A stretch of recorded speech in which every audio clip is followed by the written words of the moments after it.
Here we are, folks. Once again, Pathfinder 2E Goodness, Abomination Vaults AP, little mini campaign of ours. I don't think you'd call this a mini campaign, though. It's a long-ass campaign.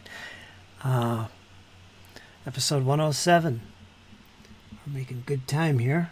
Got everybody in tonight, minus Jesse. I was going to miss the session tonight, playing Sheppy.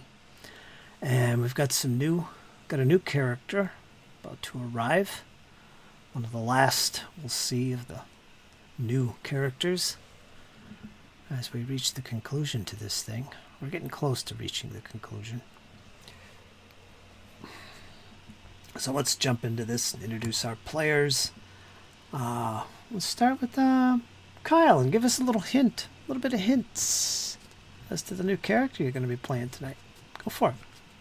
How's it going, guys? I'm Kyle. I used to play Bjorn, but due to some events that happened, which I'll get into over the recap, Bjorn is no longer with us, so I'll be playing a new guy tonight. He's one of the shorter characters I've made outside of Arthurian. Kind of short and stocky, and his name is Eric, or so it is assumed. And yeah, we'll get into the creamy, gooey bits whenever we get there. That's it. But behind the scenes, it's another fighter. Yeah, we're gonna see. I made him wildly different from the rest, so we'll see what happens there. Awesome. We'll save that rich nougaty center for later on. Okay. Fantastic. And how you doing, Rachel? You're here too, right? There you are. Yeah, I see you. Here how you doing, I Rachel? am. Yes, I am. Good. Hello. Tonight I will be playing Aura. She is an elf fighter. She's traveling with her other companions. Somehow ended up here and kind of taking on this other quest. How things snowballed real quick into something else. But yeah, she tends to be rather quiet. But for the most part, she's just studying everybody, just kind of reading the room. See what's going down with these people. And we've got Dizzy also. Go ahead, Dizzy. Introduce your character. I play Celine, who is the healer of the group. She's been in some harrowing experiences so far, and it's been rather nary close to almost going down, but we've been hanging in there, so fingers crossed we continue to. I agree. Then we've got Ted, newest member of the group here. What's going on, Ted? Hey guys, how we doing today? Once again, I'll be reprising the role of Rue, our catfolk barbarian. He's got a little bit of a sneaky side to him and a fiery temper, never quite sure what he's going to do. Somehow, miraculously, he was able to pull through, as you'll find out in the recap. I'll also be doing double duty tonight with a special guest appearance of a certain dwarvish battle priest by the name of Cadwin. He'll be showing up to help out for as long as he's needed, and we'll just see what tonight brings. Awesome. Here's Cadwin. There he is. Big dwarven cleric. See a little bit of him tonight. And that's everybody, right? Did I miss anyone? I think we're good. That would be everybody. All right, fantastic. All right, let's do a little recap here. Kyle, you're going to get an extra hero point. Everybody has 2 tonight. Kyle will have 3 for doing the recap. Rachel has but 1. All right, so Kyle, go ahead and give us a nice, brief but thorough recap of the last session. What happened? Oh, it was brutal.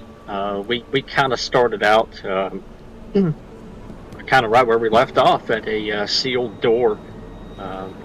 We explored a little bit more to the west. We found a tar, or a black oozy type of pet, for lack of a better word. I believe Sheppy set it on fire, and we did a little bit of investigation before we continued down to a spot where we smelled a pretty foul stench. So we backed out of that, went a different way, up and around, I believe, and did a bunch of exploring. We came to a kind of a wider chamber with a dead reptile-like creature there.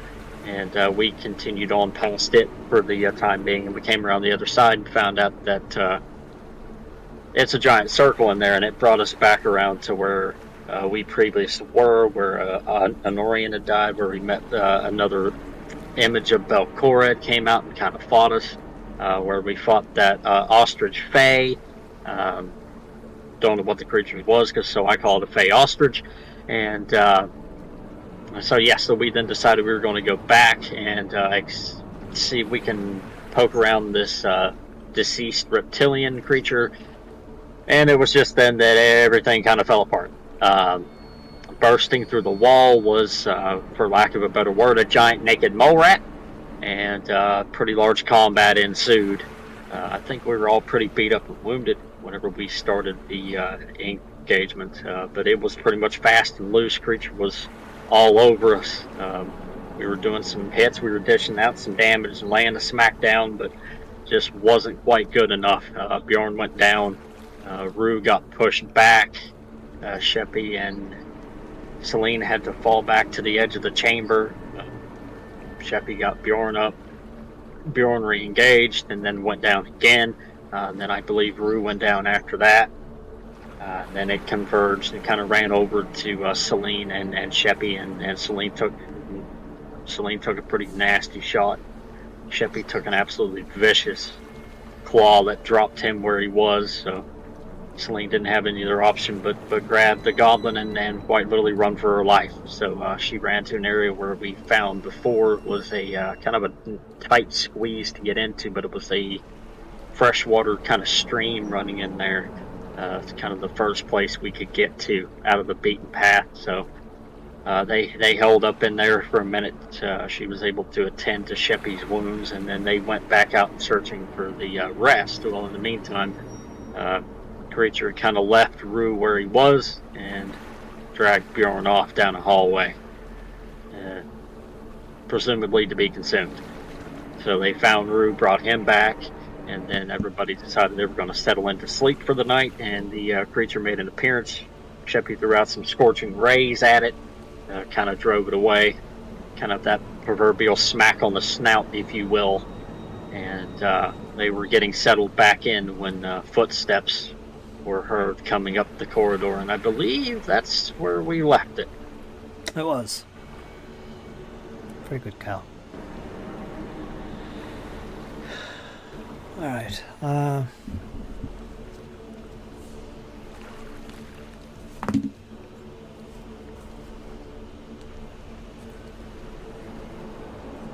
Eric.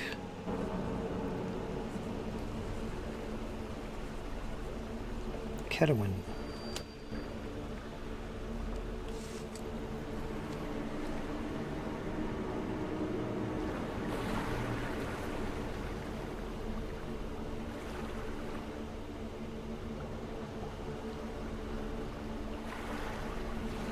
So, Cadwin.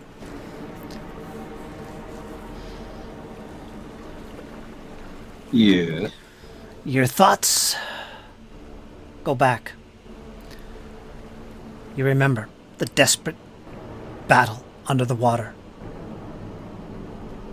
with this tentacled giant fish that tried as hard as it might to consume you. It was not successful. You managed to pull yourself away from the tentacles. Remember, we did some dice rolling here. And you immediately began swimming towards the far shore, the closest shore, which happened to be the east shore.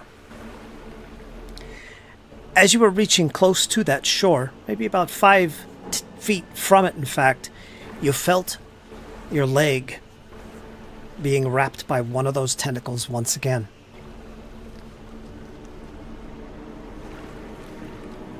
Screaming in terror, as right before you get pulled under once again, in the grasp of these fish. You heard a cry from the shoreline, and a shadow began rushing towards you, and an arm reached to you, exclaiming, "Take it!"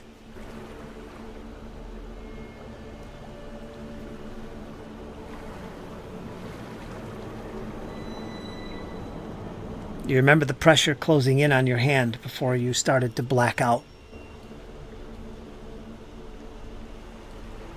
All you remember at that point is waking up. There was a fire. There you see another dwarf who introduces himself as Arthurian. Actually, your name changed, Arthurian. If you remember. I don't know what you go by now. For Grunder. For Grunder.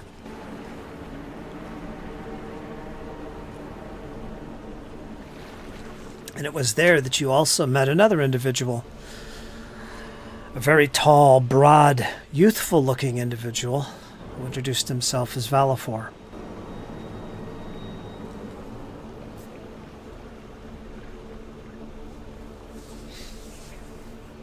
You'll remember Valifor. Valifor is the one that got him into all of this. Ah, okay. That's right. My bad. No, you recognized them. So you were in good hands. And it was here that you learned that the other companions, Valifor,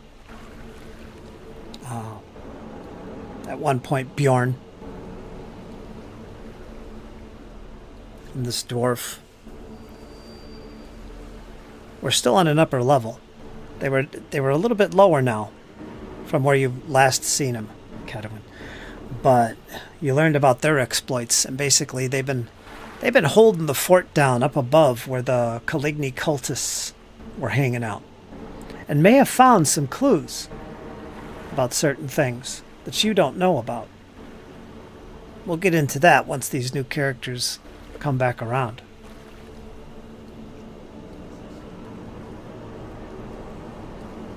You also remember a third individual. There was Bjorn, but he was split apart from Arthurian when they were down in this level exploring, where you find yourself currently. So nobody knows where Bjorn went, but Arthurian got you out of that mess and brought you up above to the Caligny level.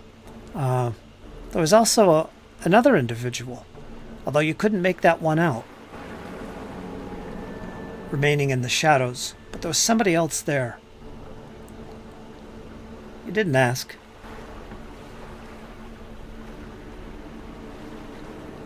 After some rest, you decided to head back down from where you were, talking about your friends and that we can't leave them behind. We have to find them.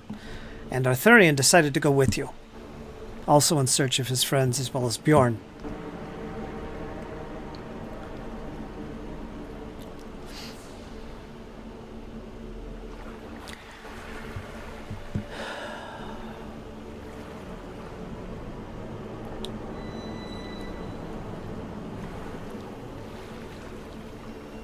After a while of searching and going around this place, you did hear some screams of battle in the distance. You pursued those sounds, and you saw what looked like a giant rat. Well, obviously has an ability to burrow because it disappeared under the ground. A large boulder fell from the cave wall and filled the hole that it was going through, leaving a loud thump sound. You continued down the hall. And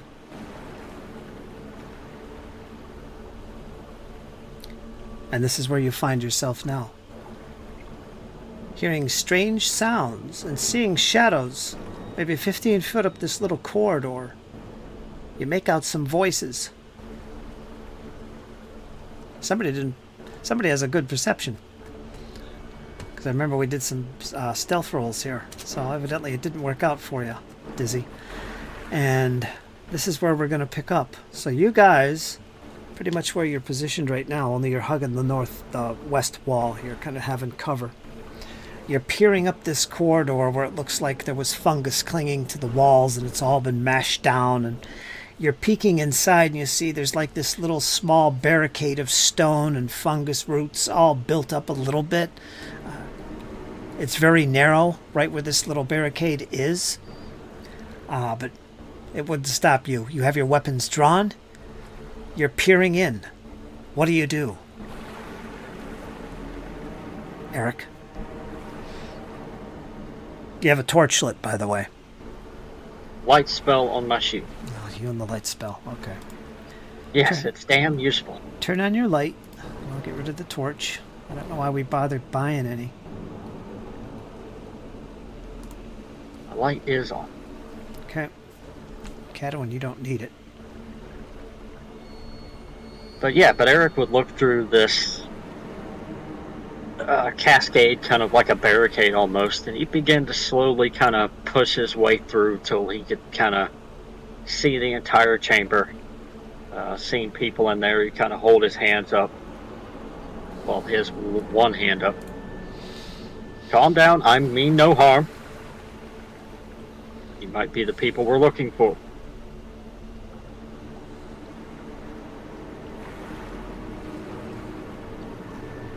Catwoman would just flat out call for Bjorn by name. Ugh, Bjorn, get in here, lad.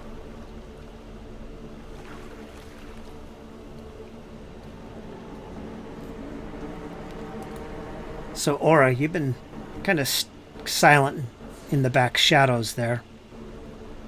You were also with the group and did battle with this giant rat creature. You're just coming out of your rest right now, and you hear these voices through the corridor to the east. Everybody's awake, by the way.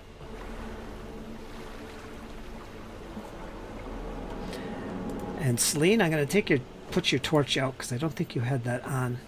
So you guys are all sitting in the dark. Yeah, she didn't have any torches out. Especially not in her condition. She's kind of woozy, losing all that significant amount of blood.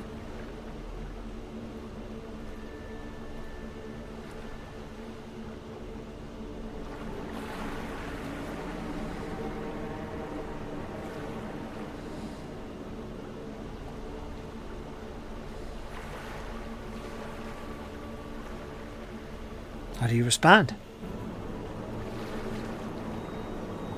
Well, for Celine, she would have moved from the northeast corner and would have laid down beside the stream, kind of using a large rock to prop her head up, because even though she's been healing people, she's still trying to deal with her own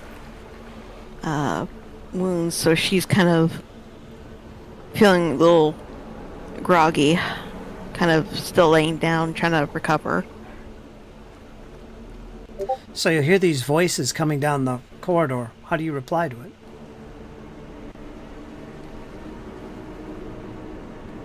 Anybody? Aura? Rue?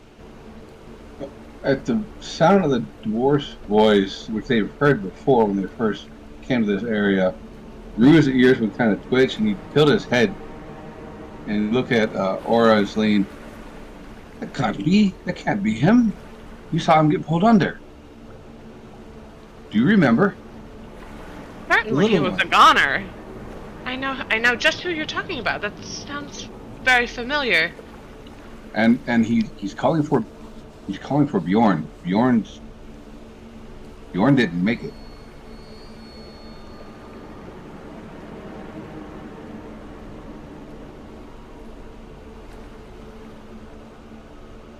Rue would kind of make his way to the entrance there and try and peek out as best he can to see if he can get an actual view of the source of the voices.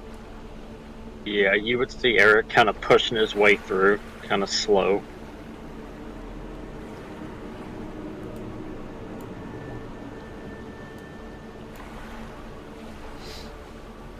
Well, thanks to... Can't, bless you, can't see anything through these darn mushrooms. Who's there? Show yourself. I'm a friend of the dwarf. I mean no offense. Here to help if I can. Looks like everybody's seen better days. Those words best be true, or else you'll pay. Or it just gets real serious. This isn't the Many time. have made such a claim.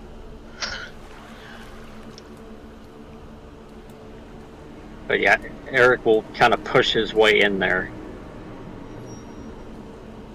Kind of bringing the light source with him.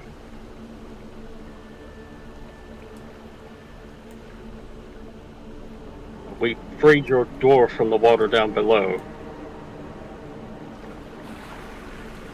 Cadwin would go in with him. Indeed, Cadwin, I believe they might require your healing abilities here. They look very much worse for wear, so do we. I can't believe my eyes. Is it really you? Oh, aye, lass. Try to be merciful it seems, and sent the necessary aid I required at the time. But it looks like you may have done it more for you than for me. It's all looking kind of rough.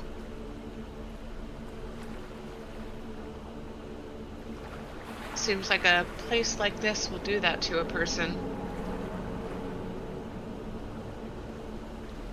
We've already encountered it multiple times. But I guess perhaps just once, since you never were truly gone. It is quite the relief.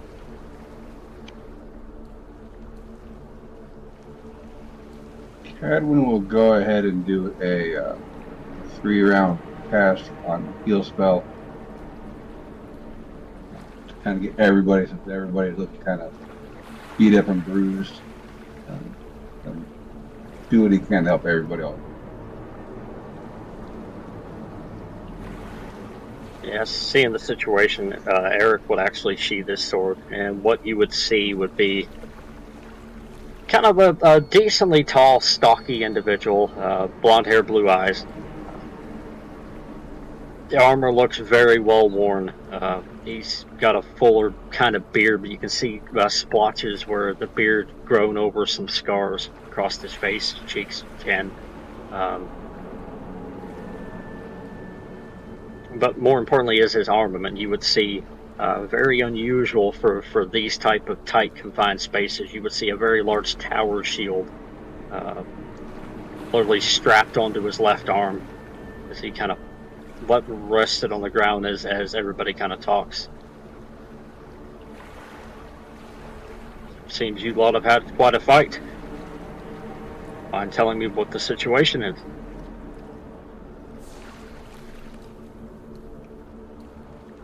Celine and Eric also get the 25.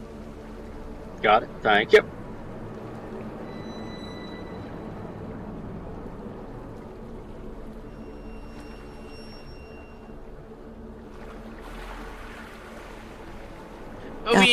We catch Eric up on what the current situation is, just to quickly sum that up. As we seem to have kind of cornered ourselves. Should this burrower come back?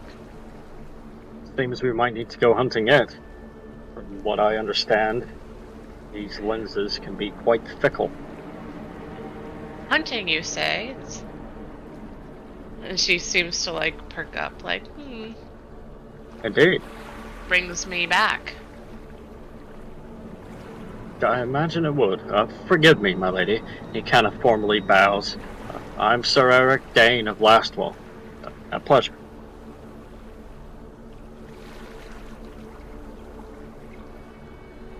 Yes, it is a pleasure to meet you as well. My name is Aura Sirik. And I'm sure we'll have plenty of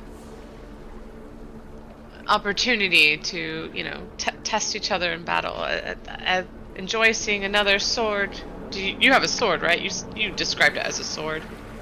He would actually present his falcata to her. Ah, okay. She admires the work put into the sword. Just admiration from afar. She doesn't touch it or even reach out to it. She just kind of nods and gives an impressive blade. It served me well, though. couldn't save some things. And you would also see a short sword strapped to his right hip, which is very odd. Most soldiers carry their weapons on their left hips. He's kind of definitely breaking the norm with that one.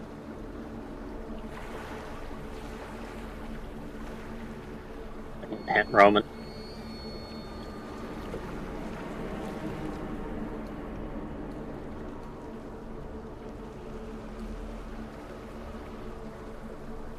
But yeah, as introductions were made, he'll look to Rue and Celine after he said his name. And who might you be? You appear to be some sort of angel with wings and some kind of cat. Are you under some type of enchantment? Rue will just kind of chuckle at him. No, this is how Rue is always. Celine would have used her glaive to push herself up and get off the ground to stand and look at Eric and go, well, I guess I don't have to explain what I am then. You'll have to apologize. Well, I have to apologize. I'm still not in the best of spirits, considering I managed to, despite what my companions have said, I've still managed to fail healing one of our own that we lost. But the name is Celine. Kind of formally bow and honor. And sometimes fate has other plans. Gods know I failed my many fair shares on my journey.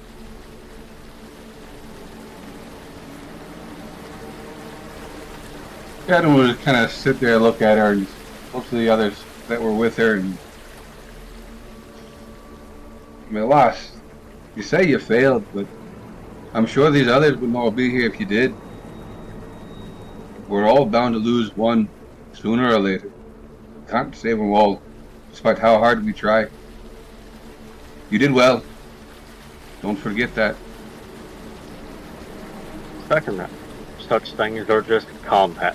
Combat is unpredictable.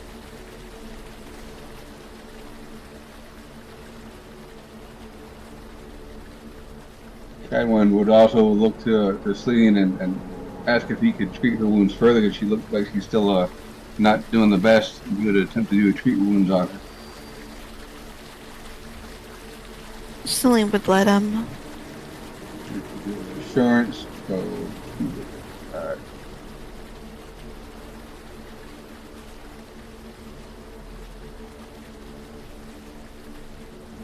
Eric would kind of look to Aura, kind of examining her kit. Seemed to be well equipped yourself. Don't think I've ever seen a chakram in use. Yes, it wasn't easy training with something like this, but I think I've gotten the hang of it.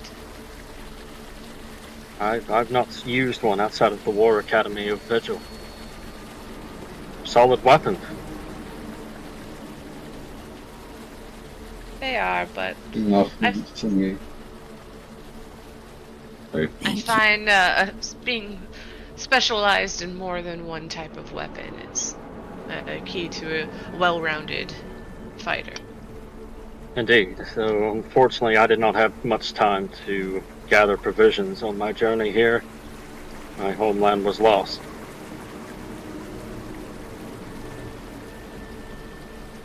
I'm sorry to hear that. Are you in need of any arms? Do you have any? I happen to be fairly well stocked, yes. She pulls out... Is Eric holding a shield? Yeah, tower shield. Large tower shield. Okay. She offers the sword stealer or spell guard shield. She says that looks rather, sturdy. I don't know if you'd prefer either of these as an alternative, but that is an option. Thank you. Perhaps once this one has completed its task. and she looks through her bag and just kind of pauses for a moment. And she's like, oh, I thought I had more, but I don't. I gave some of the weapons I was carrying to the Fallen. And she just kind of like trails off, totally forgetting that she didn't have the weapon anymore. And the weapon in question was the warhammer that I gave you.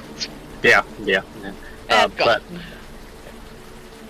he would kind of hold up a hand to her. There's no need to explain it to me, my lady. Not for that. I completely understand. Perhaps once we find this fallen soldier's kit, perhaps I can find some additional weaponry there.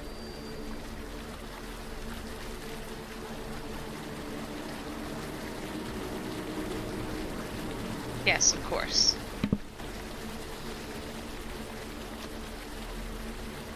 Okay, so Maybe, go ahead. actually, at this time, I think it would be fairly appropriate that she realizes there's something in her bag that doesn't belong to her. Because I haven't looked through my items since, like, playing as Aura, since the incident with Cypher.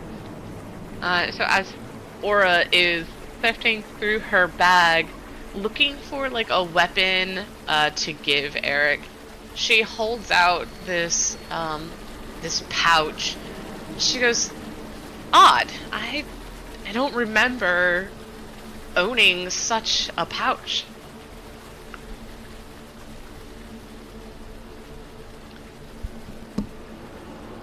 Did someone wipe your equipment?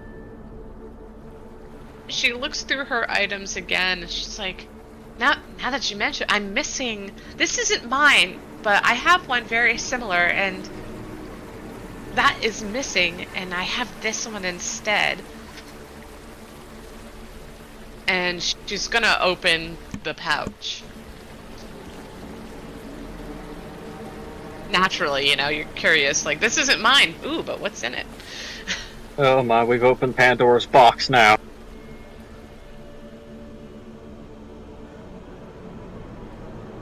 So yeah, she's gonna reach her hand in and pull something out. Well, besides the cat hair all over your arm, what do you find in there? Somebody roll a d20, please. We'll make this you. really One moment, random. I got you. 3. He begins pulling out with one hand, but then setting the bag on the ground to get a second hand in there. She's like, I don't know what this is, but it's big. She pulls out a breastplate. Do you require assistance? No, she manages to slip it out. It's just like pulling something out of a bag, but it's just that the large, just how big it is. It's not like getting the key. No, this is big. And she's like, how, like, it's very clear that, like, this small bag doesn't,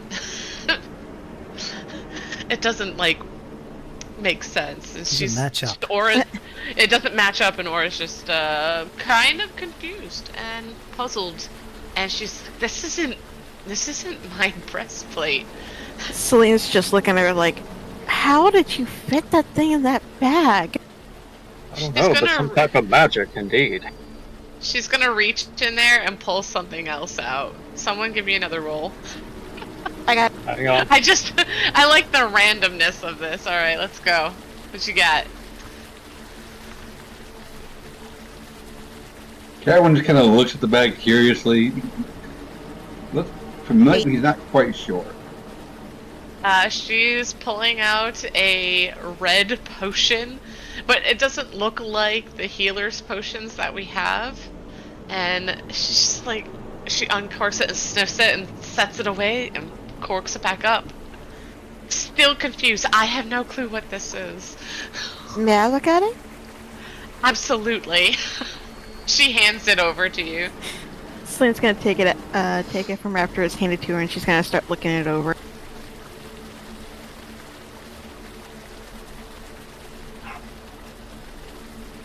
Do I need to do some kind of Well, is it check to already figure out what revealed? it is? Is it already revealed? It is, but I'm imagining that everything is unidentified as it's being pulled out because we don't know. Although I guess maybe Cadwin might be like, "Hey, that looks familiar." Yeah, he's looking at the bag, random stuff you're starting to pull out, and he's like, I know somebody who has something like that, but that can't be hers because she never let it go. It's going to take Well- some time if you pull out this stuff and try and identify it, because it is technically identified, but really don't need any die rolls here. It's just a matter of time that's going to go by. We're talking hours. Yeah. Aura's just like, "Well, I didn't steal it, if that's what you're implying." Oh, she's just pulling other things out. She pulls out like normal things, like a rope. Let me look at the bag. Pulls out some arrows. Just like quickly just kind of throwing it onto the floor. And does anybody need any arrows? And they look normal enough. Rope? Did we need rope? I'm good on such equipment. Celine's still looking over the bottle that she got from Aura, trying to figure out what it is. Does any of it have cat hair on it?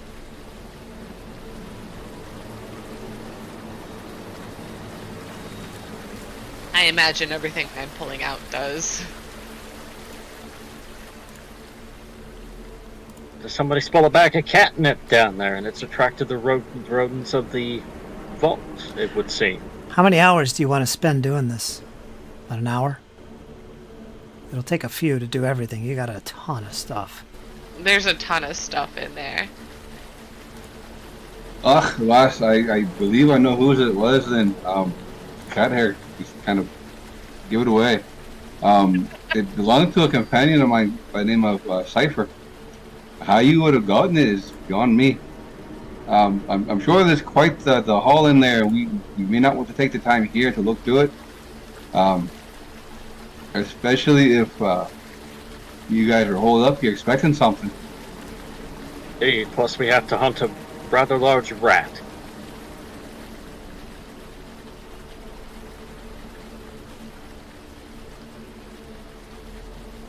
Perhaps the next time we make camp, we can all go through your bag together.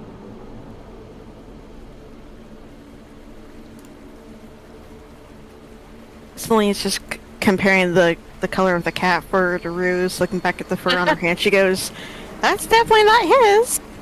Ruth's like, it's not me. I haven't been in any bags lately. I've never known you to be a shedder. But she just throws everything that was pulled out back into the bag. So I guess this will be a fun little to-do at a later time when things aren't so dire and threatening. If anybody needs any of these items that I've taken out already, feel free. Otherwise, back in the bag. And as she does, she's like, "This thing is practically weightless." Rare trinket indeed. No doubt you will use it wisely.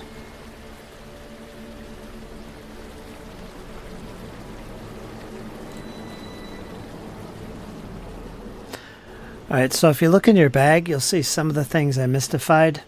We're going to leave them mystified. There's not many of them. But the others, a good hours of time with at least 2 spellcasters here. Good in the traditions of magic. They would be most useful in identifying these things.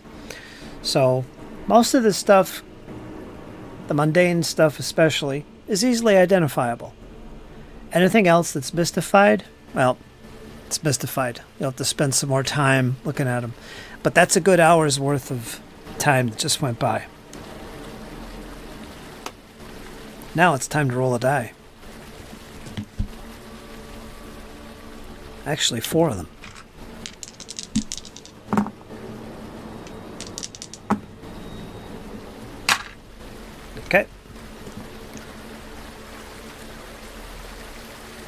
right, so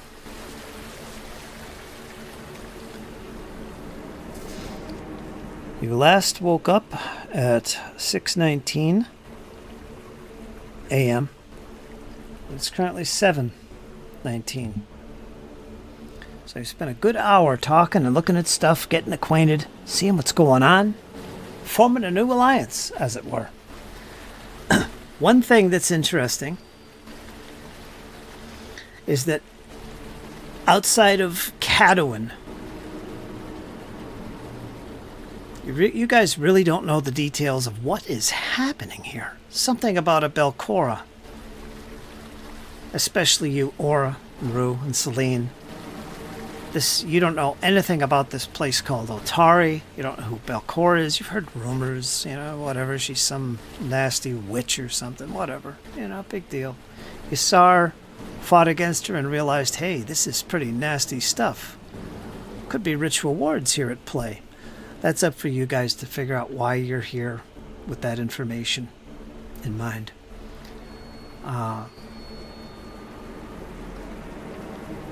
So at this stage, mentioning Bjorn and finding this in lens that seems to be important according to Cadouin, that might be the order of the day right now. You're all rested, you're ready to go. What would you like to do? Eric will actually look to Rue. Would you mind showing me the place where you fought this creature? Yes, of course. We must find let's find his body, if it's any left, and of course find the lens so we can stop this Valgora. It's as important as you say it is. Arthurian did say that it was rather pressing. He describes a room you're quite familiar with. You just passed through this room with the fungus outcrop. You guys basically came the same way that they did to get in here. So you're familiar with the lizard body that you saw, and the hole in the north wall. The asphalt-like substance that was on this big crater in the middle floor in the room previous, what we call the pudding room. You're familiar with those sites. So as we gather ourselves together, let's get a marching order. Who's at the front? I will be.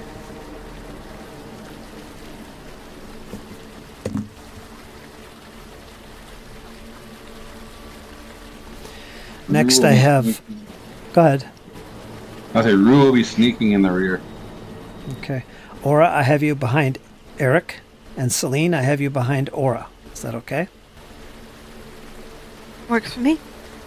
Cadwin would like to be in front of Celine during exploration. He'll be doing sacred ground.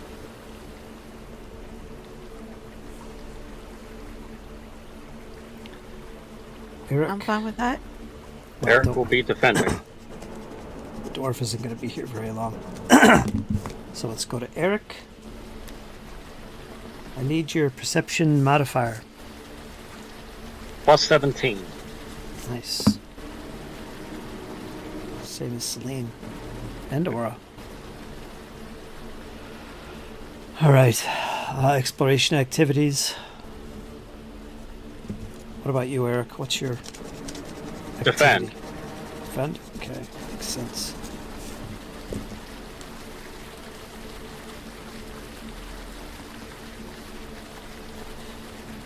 Rue, how about you? I don't have you for anything for some reason. He's going to be using stealth in the back. Let's do that roll. Okay, make that blind.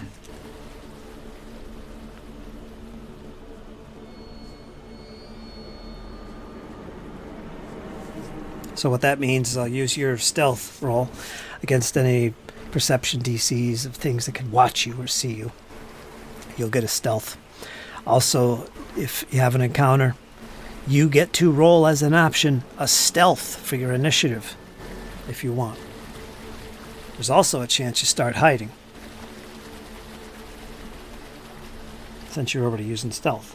Made you roll for that. Next, we have Celine. I have you at search. That's still true. Okay, Aura, if you detect magic. Is that right? That is correct. Just one question. We're heading out.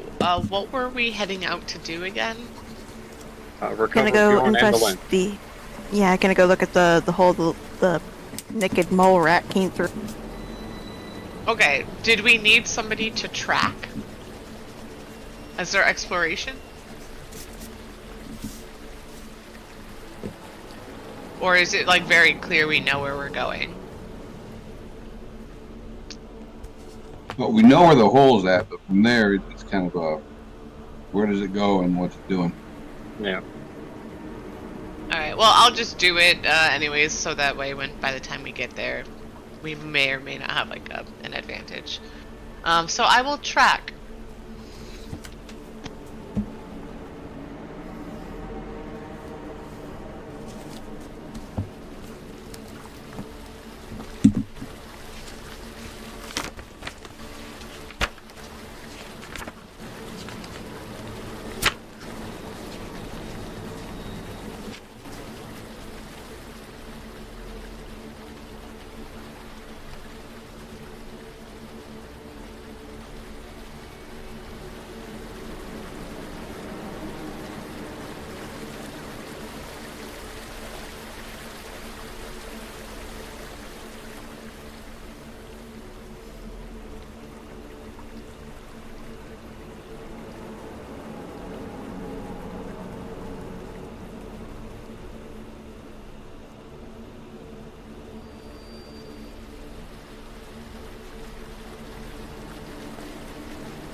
Okay, give me a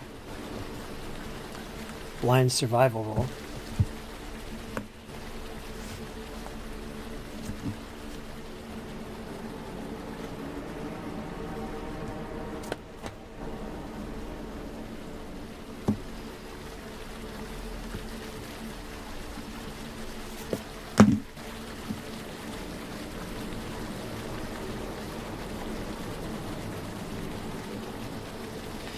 So, yeah, that's something that you can do during exploration, tracking.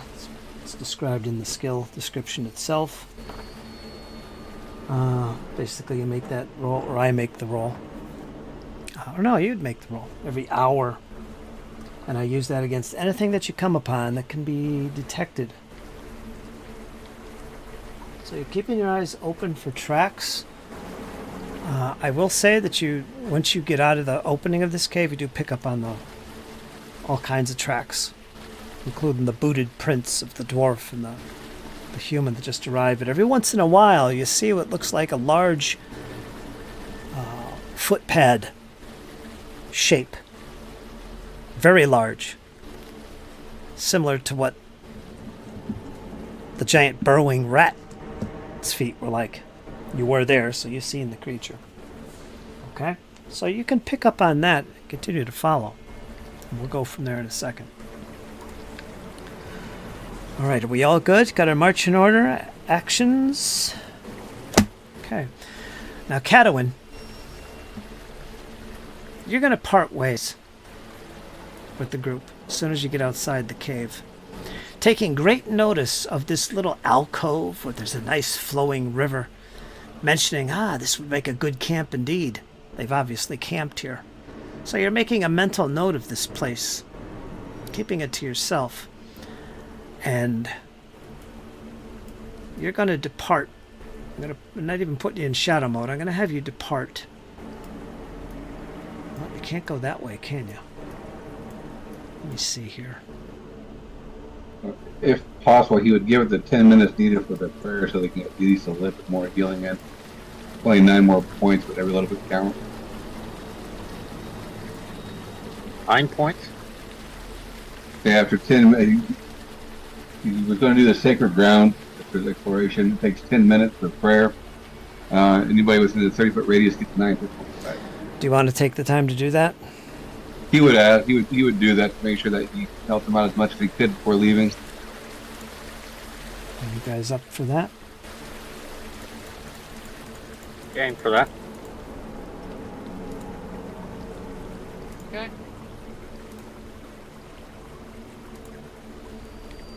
Okay, we're going to take him out. So you're going to part ways as soon as you get out of the cave here and do your ritual and stuff, and everybody lingers a little bit longer as you make the calls to Trud and his blessings. You're going to head south, Cadwin, where the body of Honorian will be found. So you're heading in that direction. There's also a boat. And we'll leave your story off there, right? The rest of you. Schlup. Let's bring you in. Alright. So, yeah, if you're following the tracks, they do head back from whence you came, which is to the north. And it's in this chamber here they lead. In fact, in the north wall, right about here, there is a large hole which leads further into the darkness to the north. Obviously, something freshly burrowed through here. You can see the stone and debris lying all around. Dizzy, keeping your eyes open for traps and things along the walls and in front of you, in front of the group. You do notice something right away. As soon as you enter this room, as you look to the south, you'll see where the lizard was lying amidst all this fungus. You see a lot of the fungus is trampled over and crushed. The body of the lizard is no longer there. It is missing.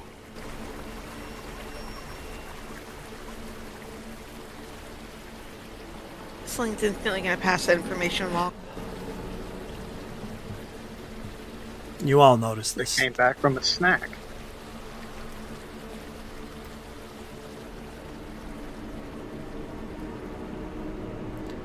Dizzy moves up to the hole in the north wall, and you could see as you peer down in there, you do find a little piece of cloth, a couple pieces of cloth, tattered cloth.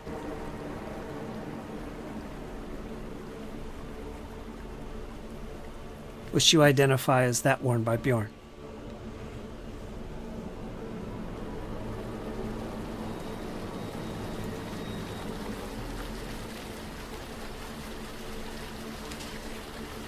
And Aura, you can see that the footsteps that you're tracking continue to the east. It's hard to tell where the tracks within the solid stone. There's really nothing there that you could track, but you know that creature came out of here. But you do see the foot tracks going further to the east down that corridor, going away from you. Look relatively fresh too.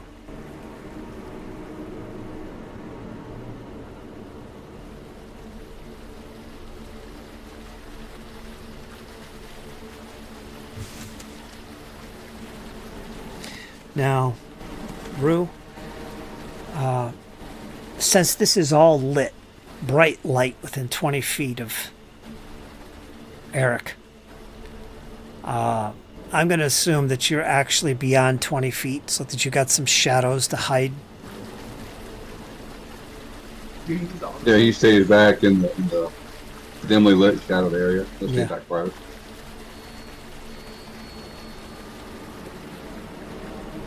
So you're a little bit away from the group, which is only like 5 feet or so from where Dizzy is. So you're not that far away. Just in the shadows, okay? Okay, so what do you guys do? You're in this chamber. Evidence of the creature is here, but it continues on to the east, down the corridor. You see bits of clothing, ripped tabard, where the creature had taken Bjorn's body, down this hole in the wall, which goes as far as you can see, as far as your light will shine, about 40 feet down in. It just goes straight and down.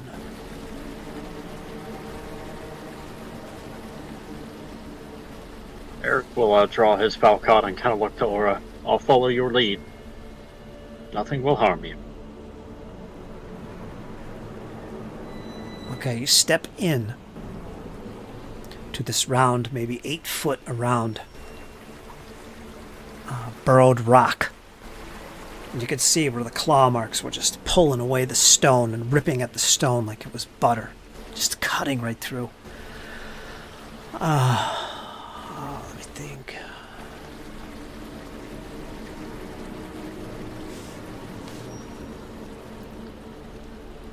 Search. Let me take all the tokens out. Boy, that one didn't take long. Just so I can access your character sheets here. Gotta make a roll here. For somebody. Oops, that's not the right one. Sorry.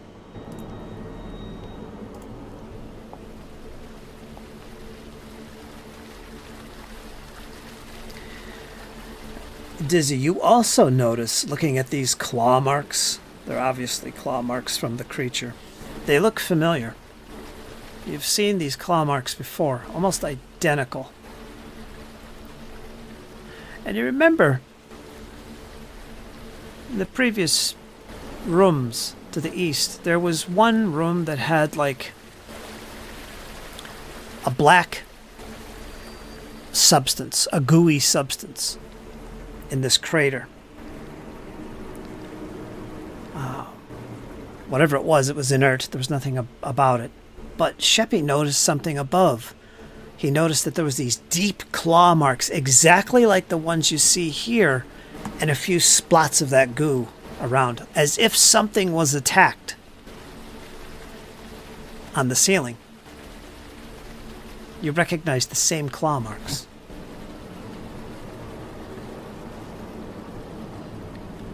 Pushing on, you go at least 50 to 60 feet down this tunnel. It's sloped as much as maybe 30 degrees or 40 degrees until you eventually find where it starts to naturally curve to the right.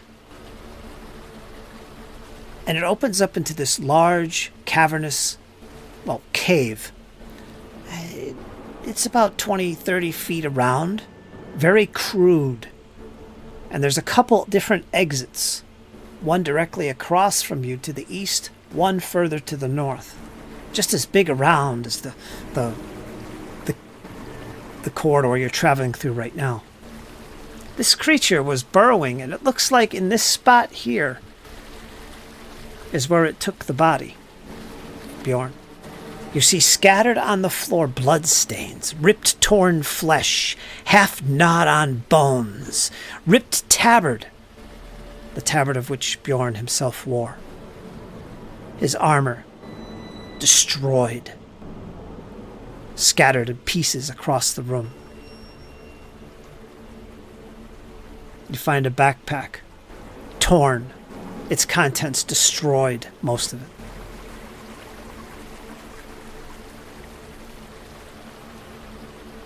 What do you do, Bjorn? You're in the lead.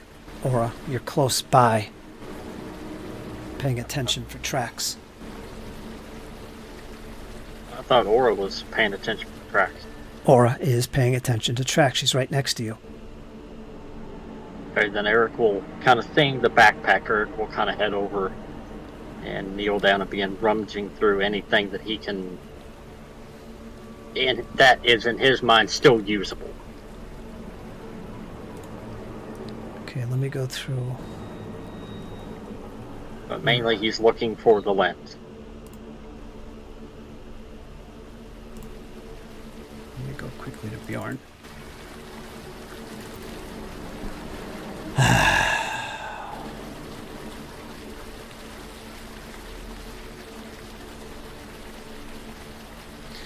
The shield, the steel shield, if anyone wants it. There's the +1 longsword. One of these things was left behind. I should probably mention that back at the entrance to this thing. Your weapons, whatever you were using, is retrievable. So Yeah, if you, the longsword. just the longsword? Longsword of striking? Yeah. Alright, who wants that?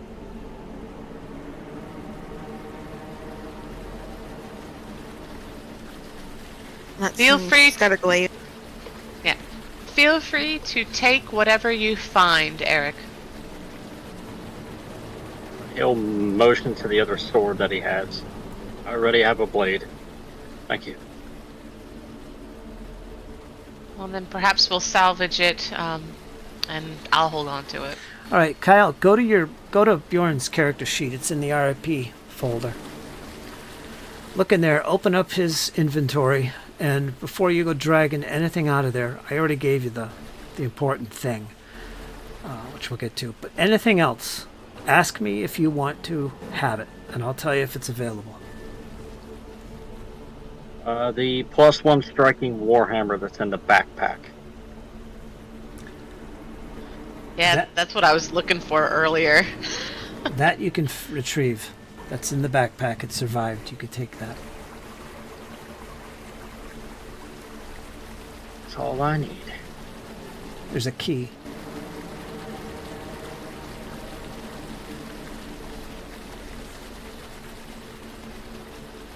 In the backpack.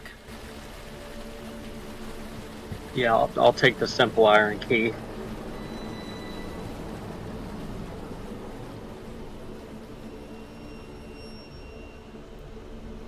There's one called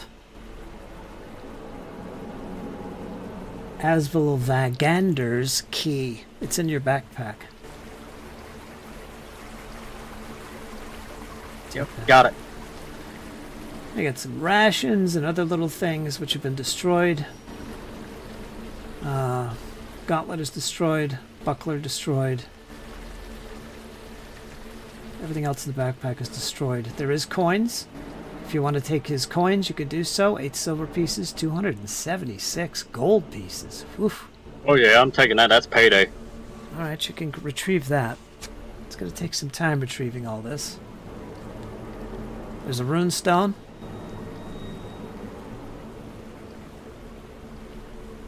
The scroll is destroyed,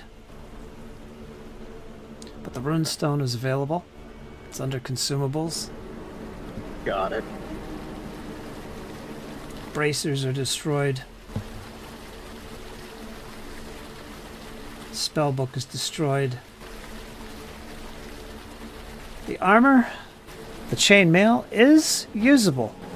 It's +1 chain, so it's magical. Not easily destroyed. If you want to take that or give it to one of your friends, your compatriots, you can do that. Anybody want it? It's quite heavy. I'm already near my limit anyway. You could always put it in that bag you got. Or Yeah, he would kind of look to Aura. Would you mind if I use your bag for some of these items? Sure, you can put it in the bag. I don't think, I don't know if we'll be able to get it back. Obviously, she doesn't know how it really works, but yeah, she just opens it up, throw it in. Alright, then I'm gonna start throwing some stuff in there. I'll put it in the party thing. I could drag it right to her sheet. And she could put it in the bag. Yeah, Sounds drag the good. striking warhammer there, the armor, and yeah, that'll be about it. All right, Oh, you're not even gonna hold on to the warhammer? I can't, it's too heavy. I got the Oh. lens, it's too bulk, unless you want to put the lens in the bag. all right, I just gave you like 3 magical weapons aura. Longsword, Earth Shaker, and something else. You can put them in. Everything else has been destroyed, broken, consumed. Yes. So, okay, Kyle, that's the end of that character. Alright.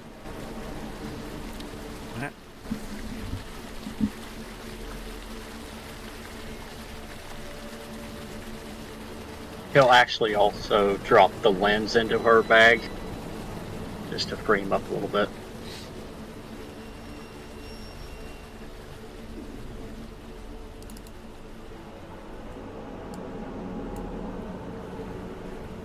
And he would look to her. I would much rather have this in your bag. And if one of us goes down, then at least we don't have to go hunting the remains again.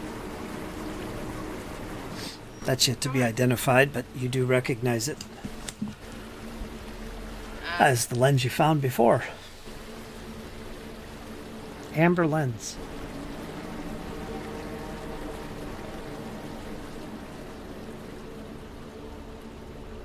Into the bag. And she ties it up and throws it into her normal backpack.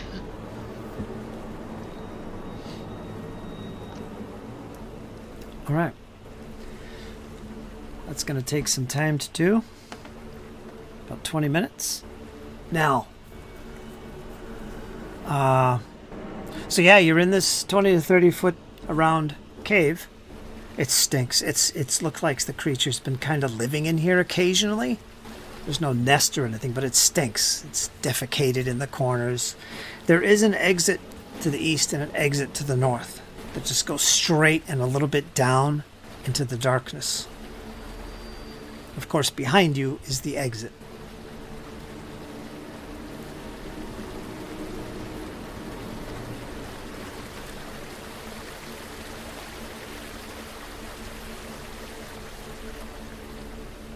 Yeah, he'll walk to Aura and the rest. We should head back the way we came. At least we know that particular region.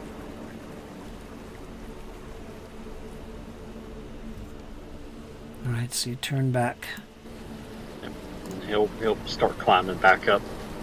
Shield glowing. All right.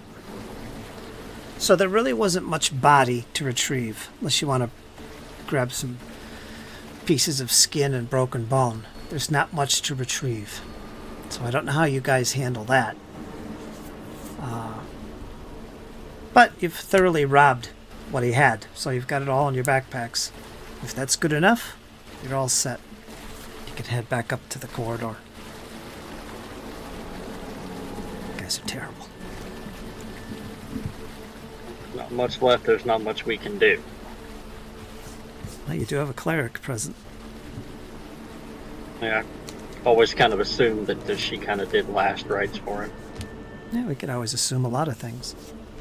She did. All right. Make your way back up to the corridor and into the room. That's where you find the sword that he was carrying. You could pick it up, which you already did. And yeah, you're back in here. If you'd like, you can continue east, follow the tracks, or go back to where you came. Head south, maybe, close to the lake.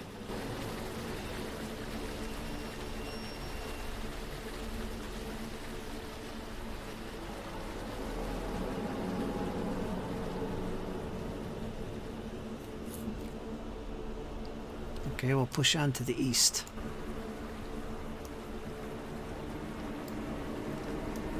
Can you hear me now? Yeah. That damn thing wouldn't work. The party is pushing to the east, Kyle. Yep, that's what I was trying to say, but it wouldn't let me. And you make your way back into this chamber. Here's the chamber where the what I call the gooey black clump in this like recessed part of the ground.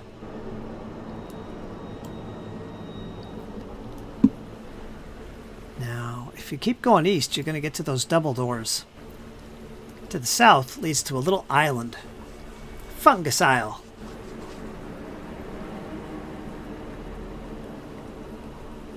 Yeah, that area we didn't explore, so Eric will kind of look. I see a path heading to the south. Should we start our investigation there? Couldn't hurt. And he'll start heading that way. Celine would hold her hand up and go, wait, I don't think we should go down that way. So you guys have been down here. Kyle's character wasn't, but the rest of you have been down here. This led to like a little island covered in. It was horrible smelling, just terrible. It's covered in fungus and looks like rotten decay. Not sure what's on that island. Rotten fungus, but it stinks. It goes into a little island that's set on the lake. There's a little rock bridge. If you want to go down that way, you'll see it just up ahead. Okay. Yeah, he'll pause at the bridge. That's a very unique aroma. Lillian's gonna back up and just continue shaking her head while she's backing up. I'm not getting on that island. No. Alright, Celine, maybe you've got the right mindset. Continue eastward. Alright, give me a second. I gotta fix my settings here. It's probably nothing of interest here anyways. Let's go. Looks like a bunch of dead, decaying mushrooms. Yeah, let's press on while we can.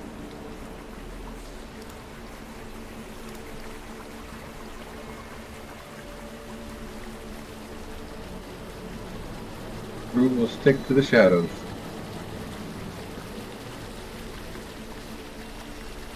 While we pinball our way through here. Pinball!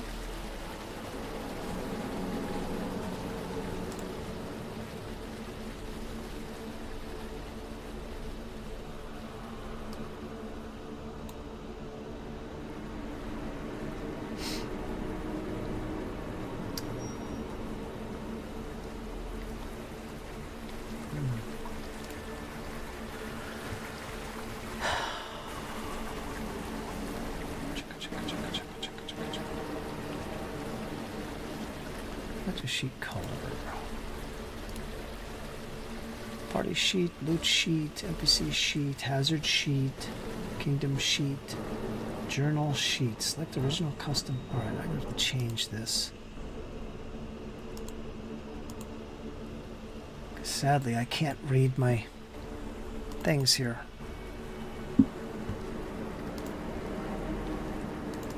My journal entries.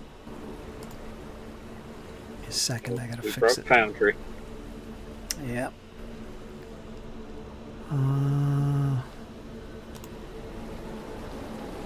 It's funny, original doesn't work. It doesn't, I can't read it. It's black on black.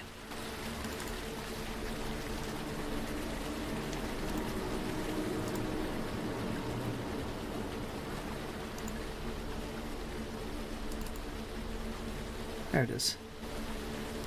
That'll have to do. I just had another update here. That's why. Title's all screwed up. Alright. Alright, so you're heading back up. Okay. Chickened out, did you? Our cleric did, but yeah, we'll head back to the east. See if we can maybe find us some more fawn. Not chickened out, more of cautioned, backed up. Once again, you see the double doors.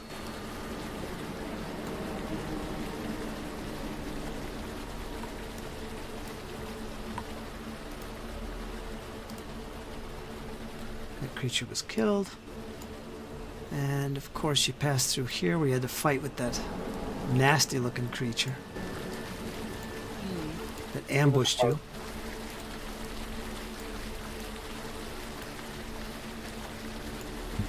Further to the south, you see the familiar glow once again of the fungus.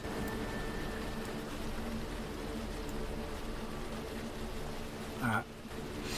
Dizzy, I want you to make a d20 roll for me. Oh, no pressure.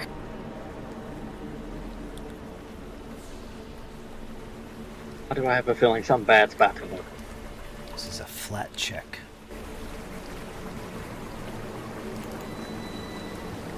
Rachel, I need you to make a d12.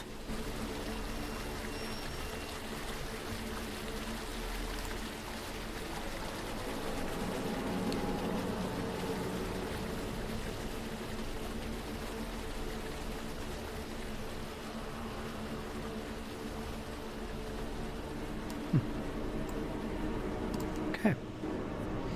So at this point, where would you like to go? I believe you were down here. There's a little turnoff there that goes east. You were in there. That's where the coins were, according to your map. And this green slimy thing dropped on the group's head, Bjorn specifically. Yeah, we'll leave that be for now. Do we want to head back down and see if we can hook around and see if there's anything else like around this tower? Start down that way.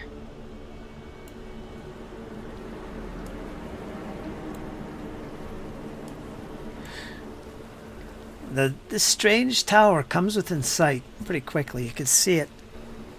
And it's round, and it has these little offshoots. 4 of them. 2 on this side, 2 on the other side. We're not sure what this is, but there's no entrance to this round tower. This thing right here, if you're confused. Of course, further to the south, you see the buildings where the other Caligni are holed up.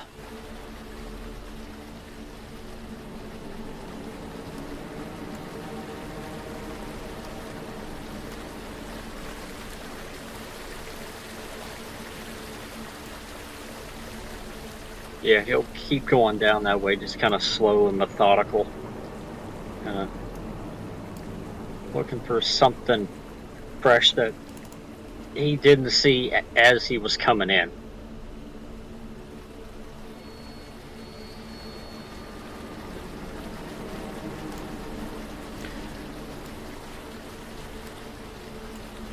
I guess I'm no longer tracking.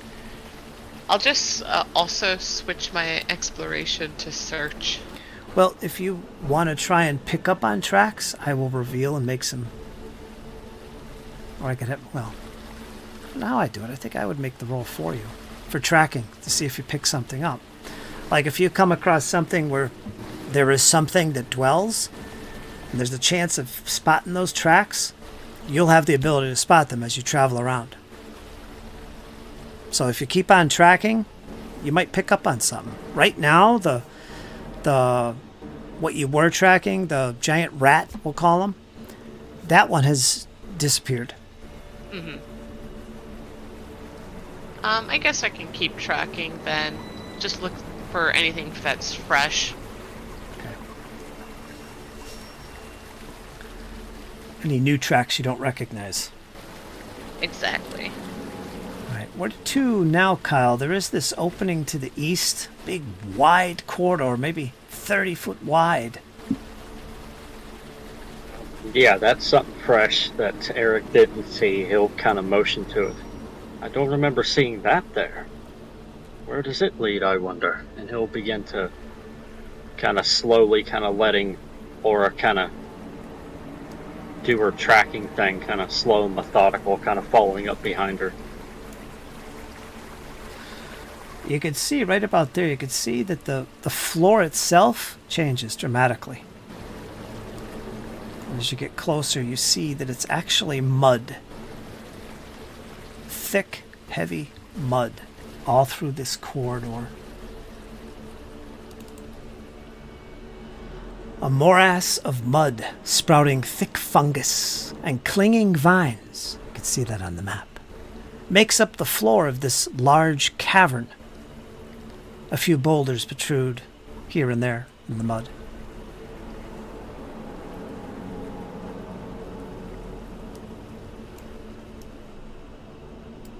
Seems we'll need to find a boat. It's mud. You don't need a boat. I will be right back. All right. No boats required.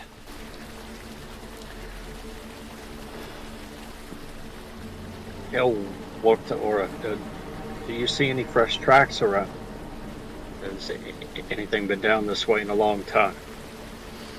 There's nothing that you see, Aura, immediately around you. If you were going to try and pick up tracks, it'd probably be a good place to find them. I mean, it is mud, but you'd have to actually go on in there and investigate. It's a pretty big area. She'll pick up a rock and just kind of like toss it into the mud.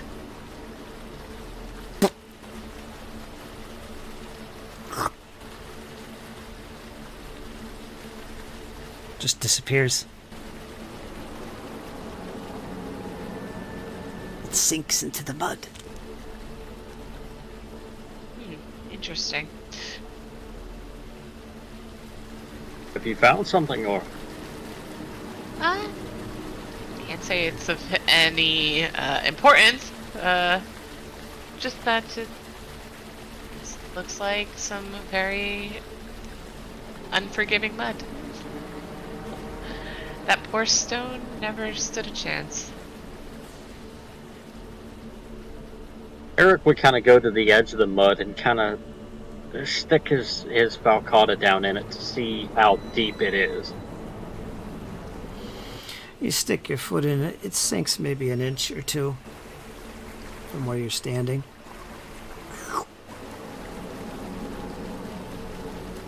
Seems to be traversable, at least.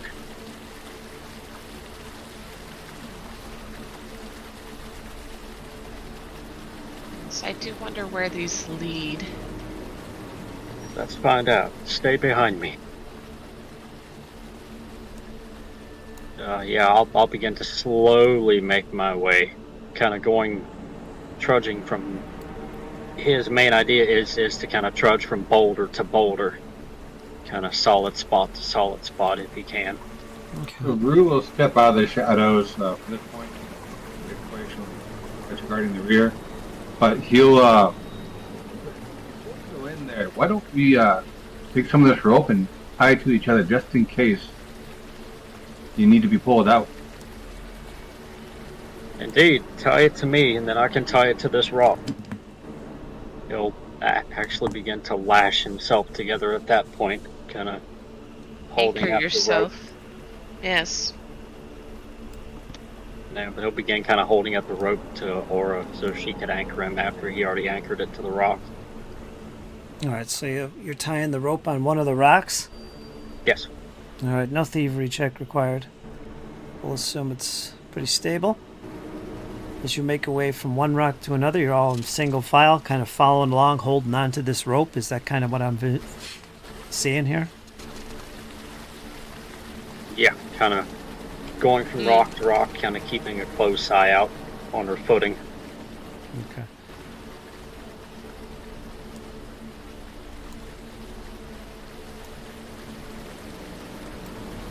You don't see any fresh tracks.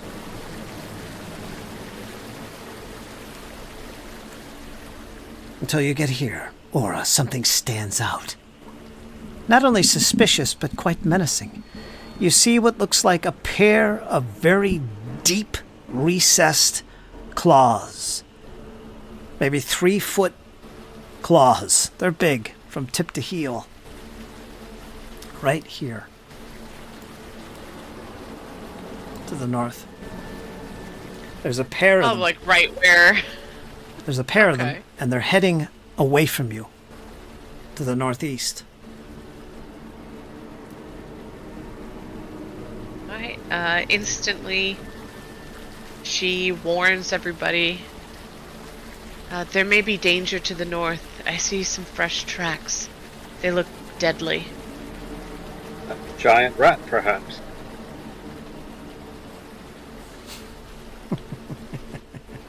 As it could be, yes. Let's find out for certain. Oh. How long is your rope? 50 foot? Yeah, 50 feet. Okay. And as you step near the giant claws, these are not a rat's foot pad. This looks like a 3-pointed claw with a thumb in the back. Like this belongs to something far more menacing and larger.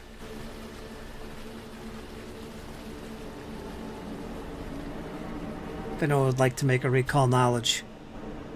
Nature. I think it would be nature. Let me look and see. I also have undead lore as well, if that will be applicable as well. Let's go with Arcana. For anyone taking the time to look closely at these claw prints, not just for tracking purposes, but for trying to identify what this might be, that would be an Arcana.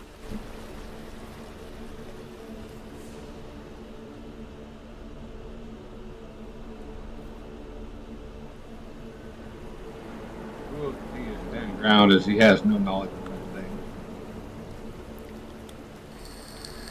Yeah, Eric will take a look, not particularly adversed in Arcana. Yeah, Aura will kind of stand back with Rue. Like, this is a little outside my realm. Perhaps, if I could rest on it. But we don't have that luxury. You don't know what kind of creature this would belong to.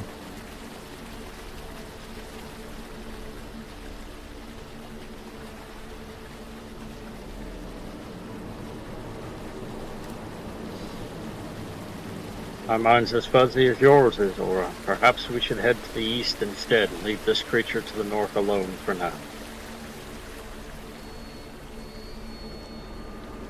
Is Dizzy back? Ah, darn. I think so. Alright, then I guess we'll have to wait. Are you back? Yeah, I'm back, sorry. Ah, perfect timing. Celine, look at these tracks. Yeah, I don't suppose you know what they are from. Arcana. Celine, make an Arcana All blind. right. This is recall knowledge as you look closely at these tracks that are 3-foot point to heel. Some large creature indeed. Roll and come.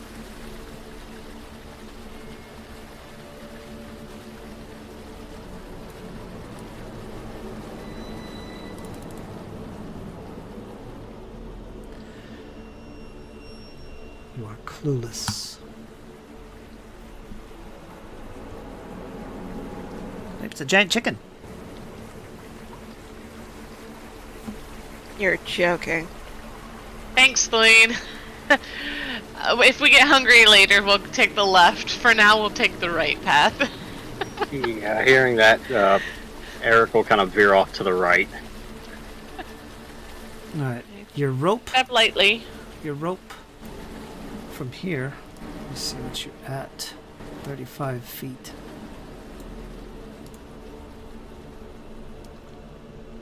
Does it feel like we need the rope? Like, does it feel like the mud's getting deeper, or No. the viscosity's changing? Then he'll just unclip himself from the rope as soon as he gets to the end of it. Are you gonna drop the rope? The rope's tied to the rock, but he'll just kind of unclip himself from it. So you're gonna drop it? Yeah. Okay. Falls to the mud. Alright, from this direction you don't pick up on any more tracks, and nothing unusual, Celine.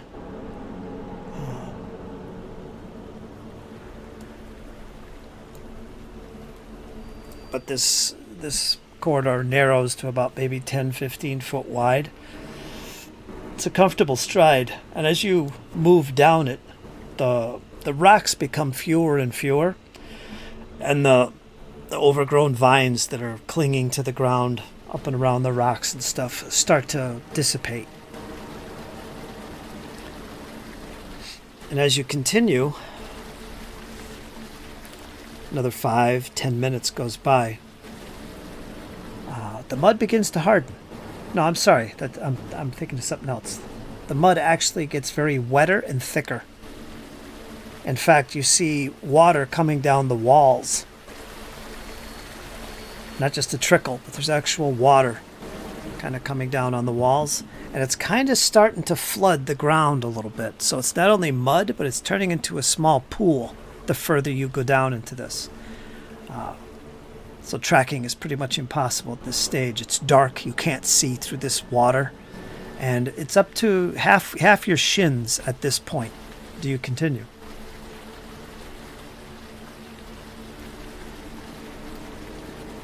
I'd rather not go swimming at the moment.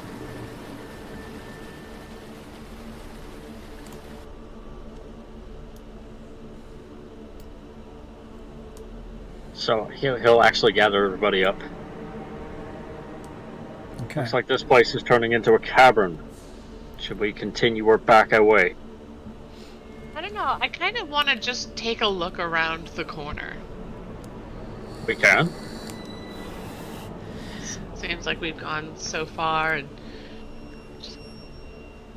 Okay. let's just stick close to the wall and take a look. Okay. You push on maybe another 20 or 30 feet before it starts to turn more to the southeast at this stage. And you're definitely in a pool of water at this stage. It's right up over your knees. And it's very muddy at the bottom. I mean, it's making it difficult to actually move. This will be considered difficult ground at this stage. You don't see any rocks or boulders. All right, my curiosity is satisfied. Let's turn back. Seems we'll have to go fight the cleric's chicken. Okay. It give me- seems so. I'm going to get my weapon out, my chakram. Yep. Valkata at the ready. Do you want to retrieve your rope? He'll leave it there for now, since it's only the only way in or out, so he'll leave it there for now, and he'll pick it up whenever he comes back through. He'll look to Celine. Don't let me forget my rope. Thank you.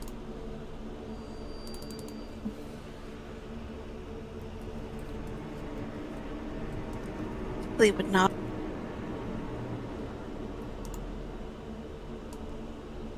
I'll put it on the map. Rue follows along quietly.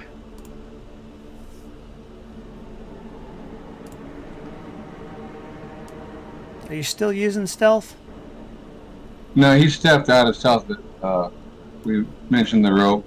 At this point, he's guarding the rear. Okay, do you want to do any other activity?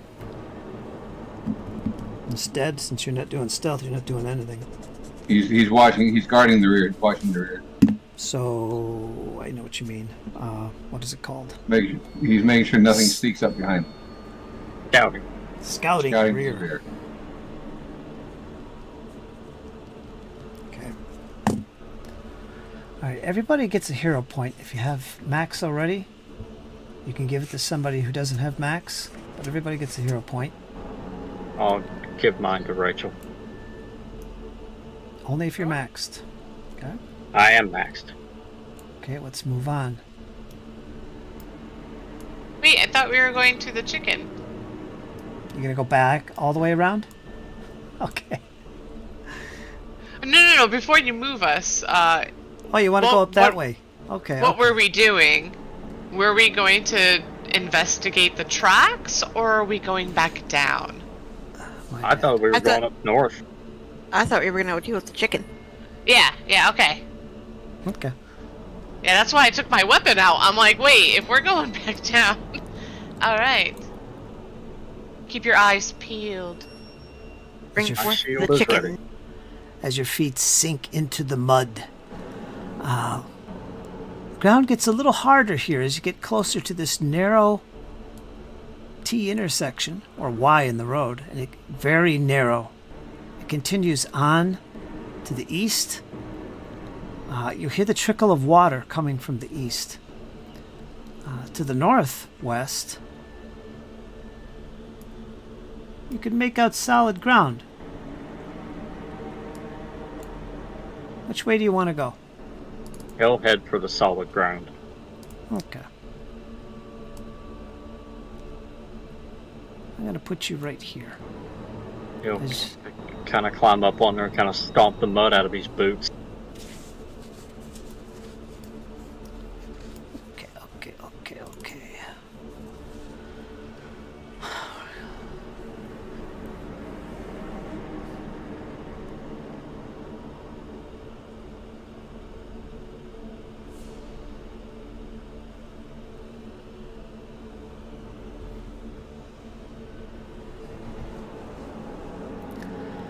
As you peer inside,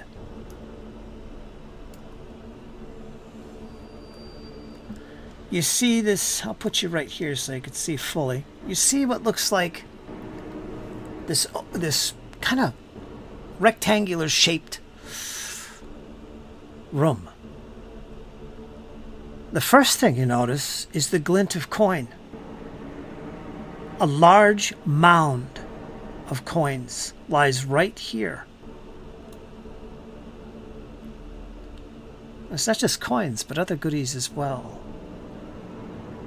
Everyone make a blind perception check so I don't have to do it. I'll bring everybody out, actually. Did you say anybody or everybody? Everybody. Okay. Let's see, somebody's missing.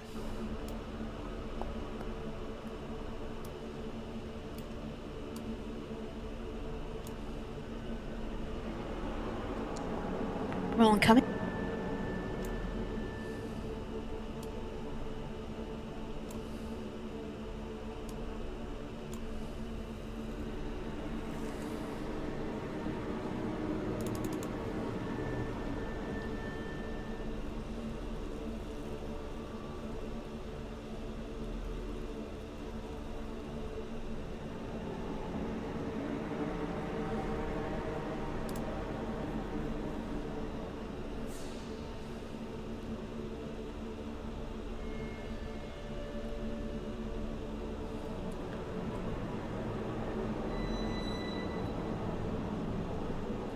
Da, da, da, da, da, da, da.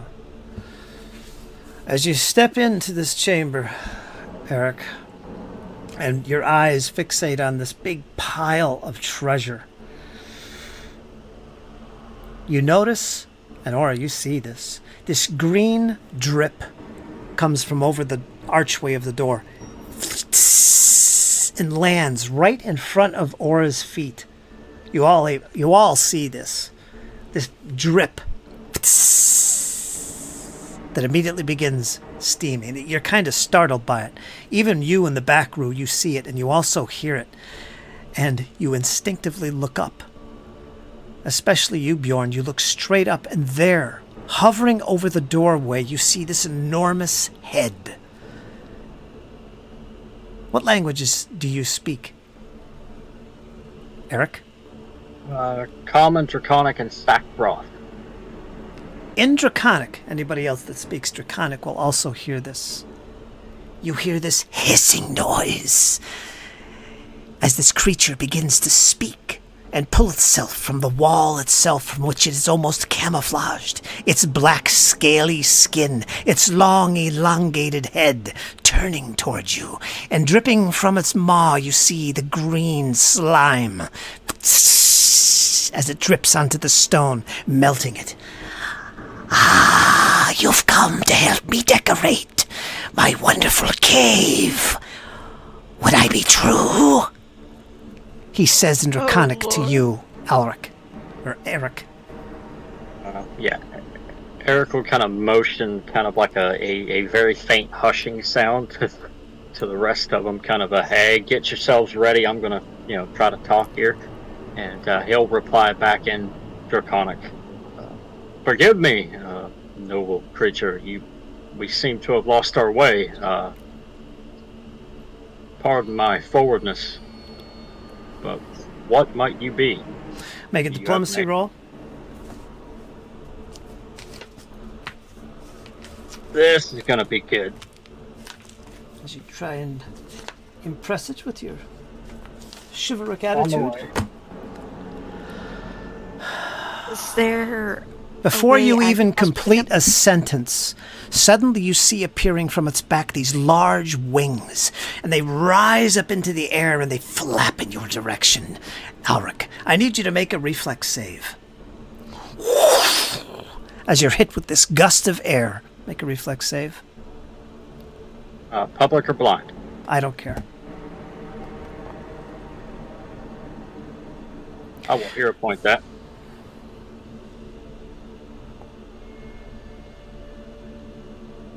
All right. The air, this gust of air, this horrible stench of air that hits your nose is very unsettling. You manage to catch yourself. You don't fall back. You bring your rear leg back to stabilize yourself.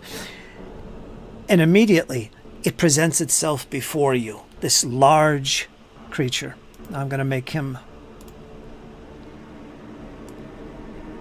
visible on the map, but he's actually directly over Aura.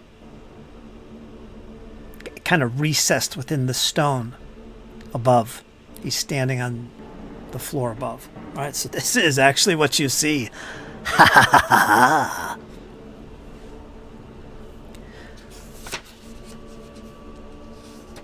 Well, we found the dragon. Giant chicken indeed. Yeah. And it immediately replies to you, Eric. You will be the latest addition to my walls. And when he says that, you notice Aura. You can see in the distance that inlaid within the walls are skulls. Every once in a while you see skulls inlaid into the wall itself. Everybody's going to roll initiative. It's going to be perception for everybody. Aura, you could use your tracking skill if you want, because technically you were doing that. Everybody else's perception. Yeah. So everybody's going to go into the combat. Okay, there you go.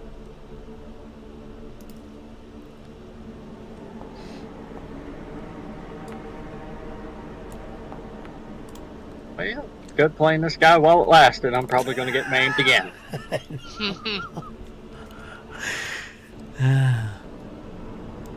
It's a fighter's life.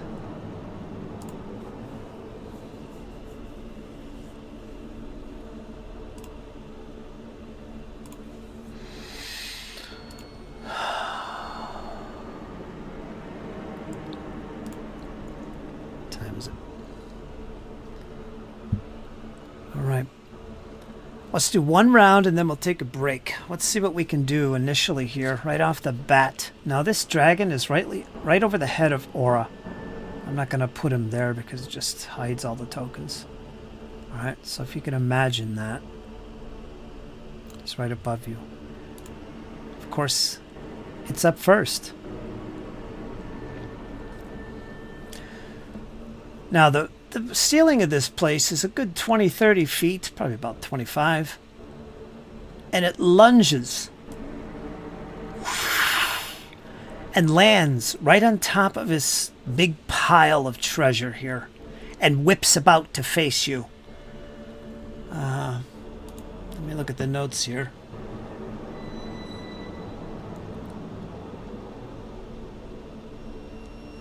See if I could describe its size better to you. It's basically large. So it's actually not some gigantic ancient dragon.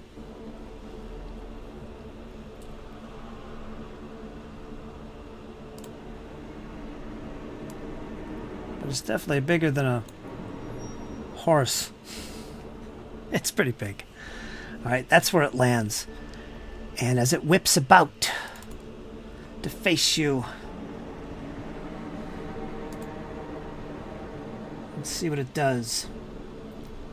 I'm gonna reach.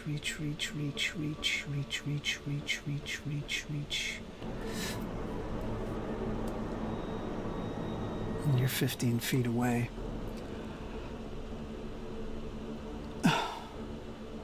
Perfect. Alright, it whips around with its tail, Kyle. So you're going to be the target of a whipping tail. Alright. Okay. As it whips about. It's horrible roll. Gets a 26. Miss. That's going to miss. You managed to dodge out of the way just in time.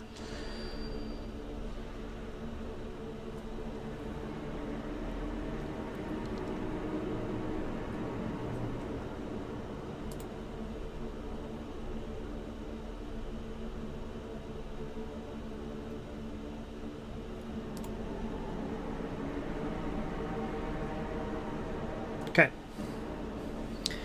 Next is going to be Eric. All right. Not bad. Now we're going to see. Game's paused, friends. What do you want to do? I'm going to move. Go ahead. Yeah, I'm going to First, I'm going to raise my shield. And then I'm going to move over to there. Okay, that's all I needed to know as it reacts to your movement. Suddenly. No, we don't. I have a feat for that. Let me find it here. This is a reaction. Shielded stride. When my shield is up, I can move past my movement and it negates attack of opportunity.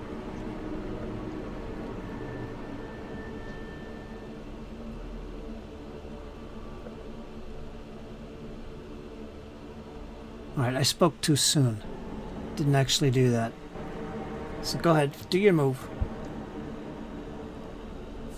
And then for my last action, I'm going to take cover behind the tower shield, Okay. which will increase my AC even more. Alright, so you're done? And, yep, that's it. Alright.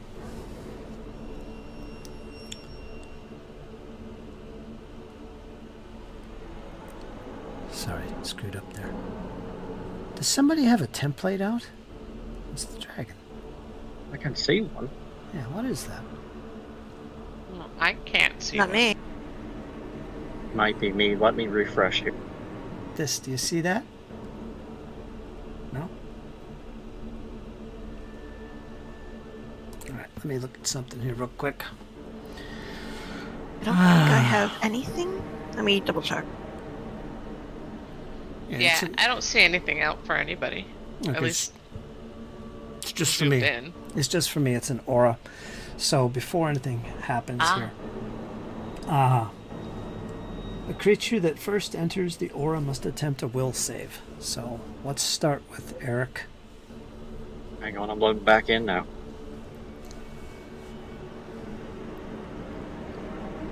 I think I might have figured out what it is. It might be my divine infusion, I think. That would make sense. Will save. Mm-hmm. Frightful presence.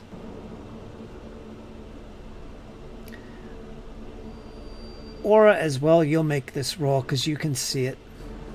The rest of you don't have a clear view of this dragon, although you hear it. Its effect isn't as frightful at the moment. You're not sure I'm gonna what hear is it one happening. And you said a will? Okay. That's this button. That's this button. Oh. 21 Yeah. and a 25. Yeah, I'll hero point mine as well. If I don't get it, I wasn't meant to. Alright, there we go. Much better. Oof, oof, oof, oof. Nice. Eric, however, you failed. You are going to be frightened too, unless you could modify that. I have bravery. What does that do? Just tell me. So I Yep, don't have to got read it. bravery. So I'd only be frightened 1. Okay, let me drag frightened 1 to you. So you're a little bit hesitant as you close in on this creature and duck behind the protection of your shield. But you do so. So you're frightened 1. How brave and stalwart you are. Okay, so that's gonna happen. We're gonna go to Celine.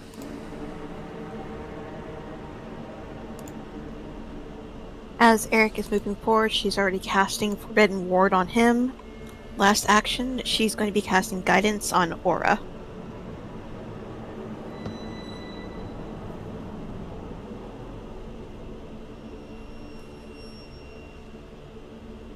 I think, Fritz, you have to drag Forbidding Ward to the dragon as well. It says 1 ally, 1 enemy. No, what is it text? Okay.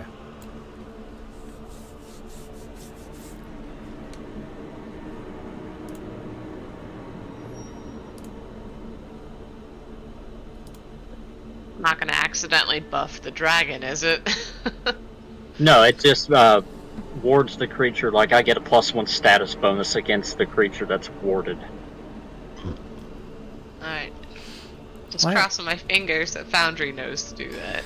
Did I drag fear on my dragon? I think I did. I think you did, yeah.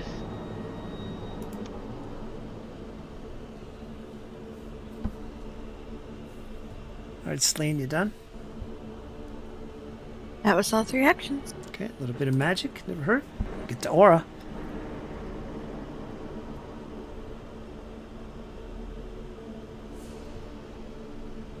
You passed your will save, no problem. This dark dragon.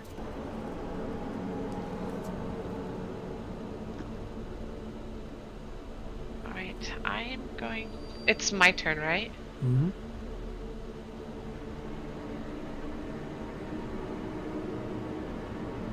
Is that what you said? Yeah, it's your turn. Okay. Wasn't sure if you were responding to someone else. Alright. Don't you have your tracker open?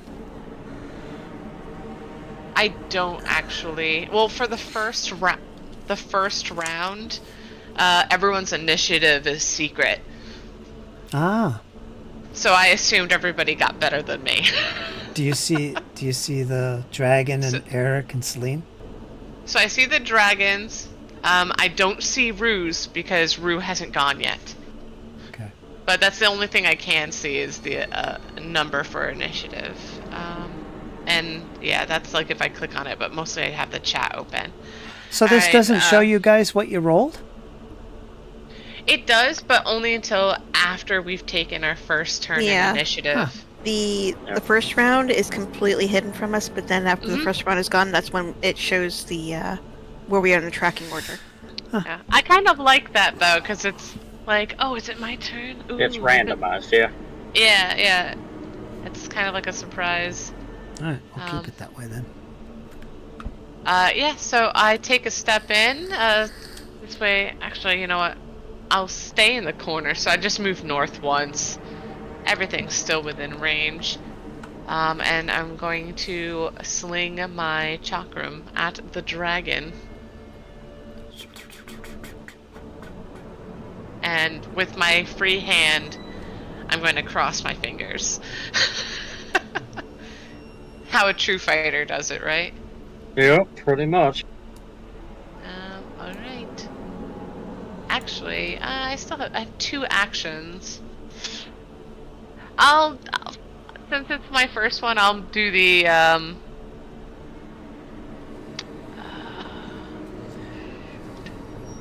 Now, before you didn't fight. say anything, when you make a missile attack, right, a ranged attack, that's a strike, right? In terms of actions, there isn't a separate action for melee or missile attacks, is there? I don't think so. It's considered a strike. I think it's all considered a strike, yeah, because Yep. even a ranged weapon says strike. Okay. Then it's Yeah, I don't have any, like, crossbows to check. all right. So you're using your chakra attack. Ooh, I didn't mean to use that.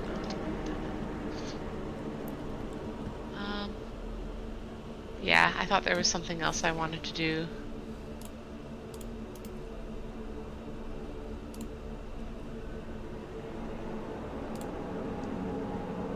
Yeah, I'll strike. Here it comes. Okay, hold that thought. 33. Hold that thought. It's time to react. As the tail is still relatively close and in the air as you come in here, and as you go to make your strike, it releases from your hand. Suddenly the tail comes whipping down straight at you as you do this, Aura. This is a reaction.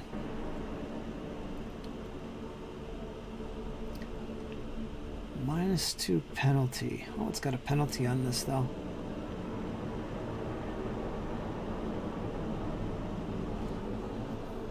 If it hits, the creature,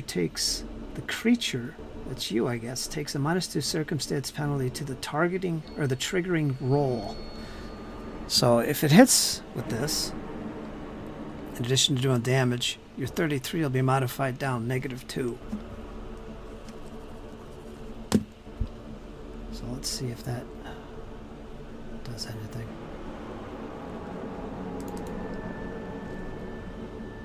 tail lash.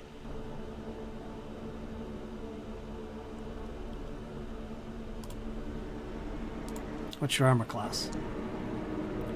27. Oop, it rolled 27 exactly. And there it is.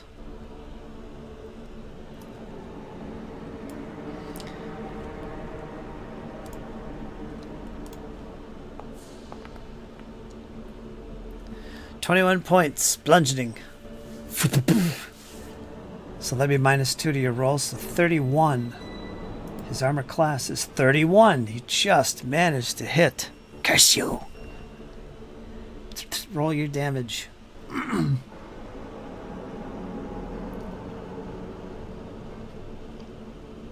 Alright, let me take the 27 first. Oh, I thought you rolled damage. I thought he hit. He did. 21 Do I roll bludgeoning. my damage Yes. first? Okay. It's 18. Alright. 18 slash.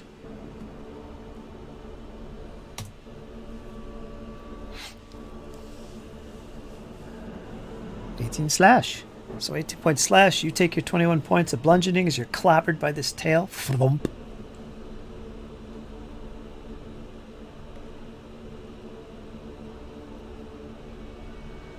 Technically, it's a reaction. His attack and damage would be before yours. And your attack roll gets a -2. So it might not even hit. So we did it right. Next. What else you got, Aura? You did a move and a strike. Yeah.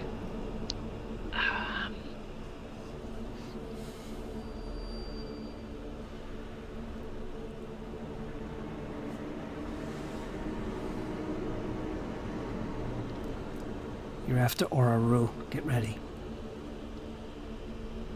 I'm trying to think of what else.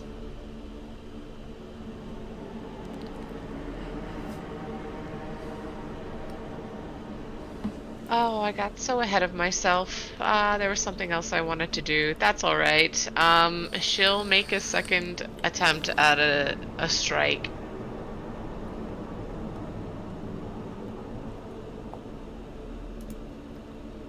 $31. Need a 31. Womp womp. Alright, that's it. Rue, you're up. Alright, Rue is going to move for his first action Okay, make here. a will save.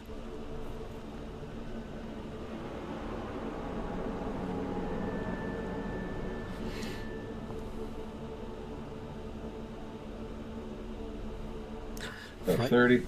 Frightful presence. You got 30. Ooh. It's success. But you're frightened 1. Okay. Next action. Second action, Rue will start to climb the wall. He'll climb up about, is it 20 feet high? He'll climb up, he'll spend the next 2 actions climbing it. He'll climb up 20 feet. You're gonna go 20 or 25 feet.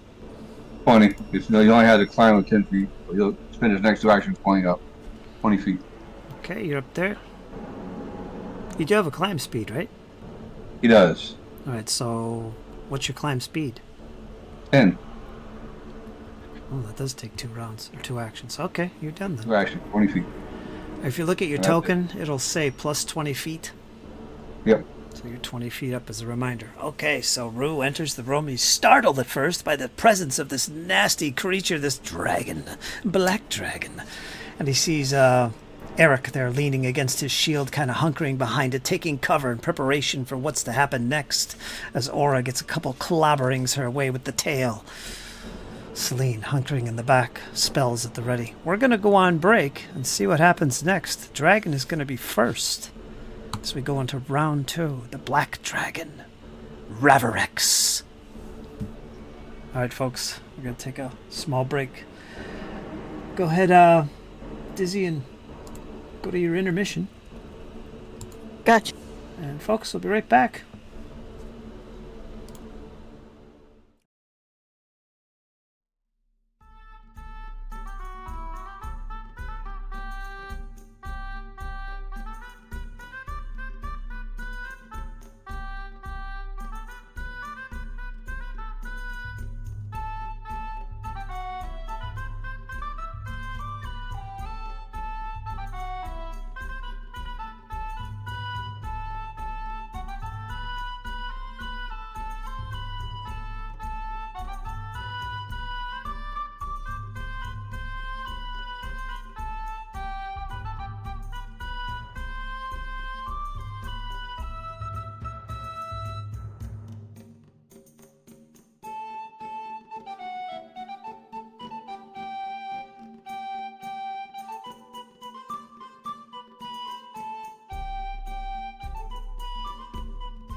Okay, we're back.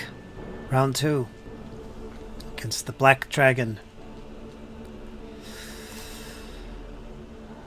Ravirex. Ravirex. Ravirex. An adult black dragon. Of course, the characters really don't know what that is. That's one of those mythical dragons. Any more than that, you'll have to make some recall knowledges. Maybe you've heard something. Maybe you've played D&D in the past. Or Pathfinder. Alright, he's up first.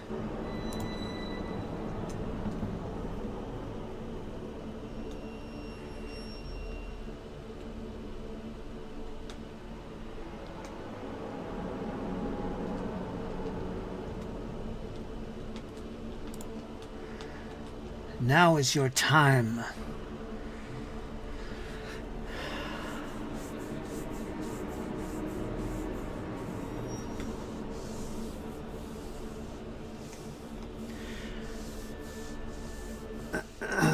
All right, so as it turns to face you and its tail comes whipping back from behind it, it crashes against the back wall.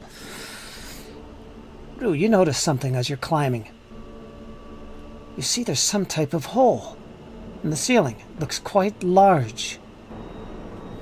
In the meantime, the dragon itself, standing aloft its treasure trove, it begins to rear up and its chest begins to enlarge as it inhales, and slime, green slime, starts to drip acid, starts to drip from its maw. And with greased lightning, it shoots its head down towards you. Eric, Aura, in a line.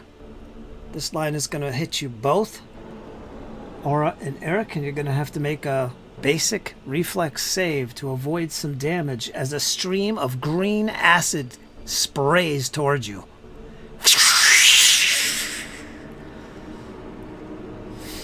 Now, since I have cover, do I get the armor class bonus of cover? If you took cover, the cover bonus will apply to your... Yes, to your reflex save, it should. So you would get that bonus, whatever it is. Yeah, I'm just making double sure before I start rolling anything. Just roll it and add it. Can I rolled mine blindly, but if it's not that great, I'd probably end up using my guidance on it. Can you see it now? It's 24. I do. Yeah, I'll use the guidance to make it a 25. You're successful, Eric. Okay. Reason why you brought that shield. Well, right now I'm at armor class 32 and I'm frightened 1. Or are you going to re-roll that? I did give you a hero point. You did, but I feel like I'm going to need the hero points for other things, maybe. So I'll stick with the 25. 25 or 24? How'd you get the 25? Because I have guidance. Okay. All right. So it's on saving I blessed her with guidance. Okay. Yeah. So I figured if I'm going to use that anytime, now would be the time.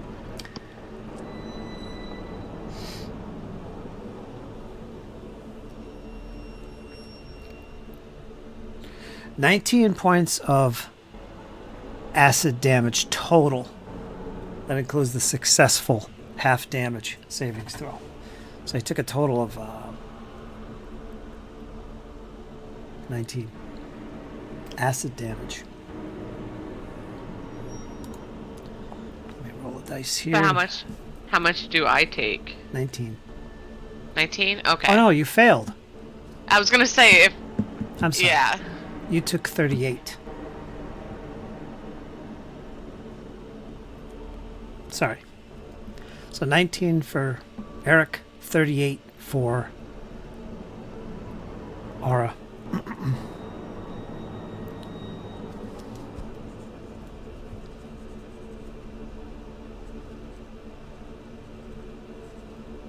As you're splashed by this acid, it burns into your armor and on your flesh. You scream in pain uncontrollably. Alright, that took 2 actions. It's got 1 more. It's going to attempt to...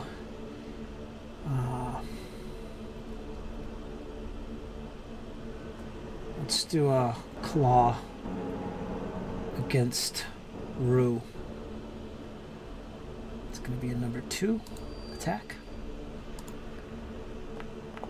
What's your armor class, Rue? Oh, you're 20 feet up. Never mind. This is against Eric instead. Armor class 32. 32. Your shield protects you completely. Nice. Nice. That's why I grabbed the tower shield, lads and ladies. There you go. Words of wisdom from Kyle. Next, we're going to go to Sir Eric.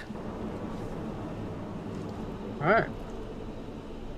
I no longer have cover, so don't need to do that.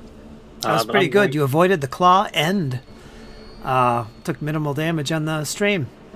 There. Now we're going to see if we can get some offense going. This is about to be really bad. 20. Oh, that's a nat 20. Oh, this is going to get stupid. That's This great. is about to get stupid. We got 3d12 damage coming. This is about to get stupid.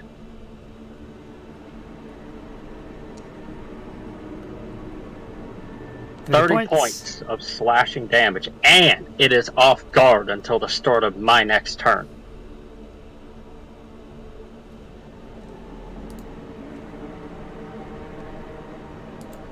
Okay. Slash goes through. Yeah. Alright, then It's we're off going to guard. raise that shield, Let me make him off guard. and we're going to, once again, take cover. Can you hear me, Kyle? Yes. Okay, you're talking over me. Oh, sorry. Okay, let's make him off guard. There we go. Alright, go ahead. Raise shield and take cover. I'm done. Okay. We're gonna go to Celine. So far, has been in the back here. Hasn't fully seen the creature. What do you do? Dizzy. Alrighty. As the three are in this slightly cramped up area, you start to hear this faint, angelic song. You start to feel your very skin feels almost as if it's becoming electrified as Celine is praying to Shalyn and casting. Let me double check this correctly. She's casting Grzanji's March.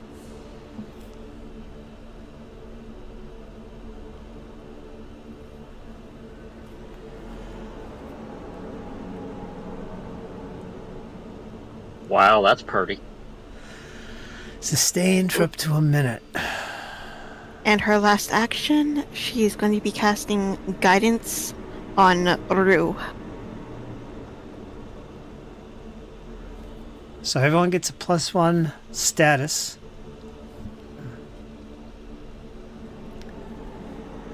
Drag that to your tokens. Did you heighten this? No. Never mind. Nope. 7th level. Sheesh.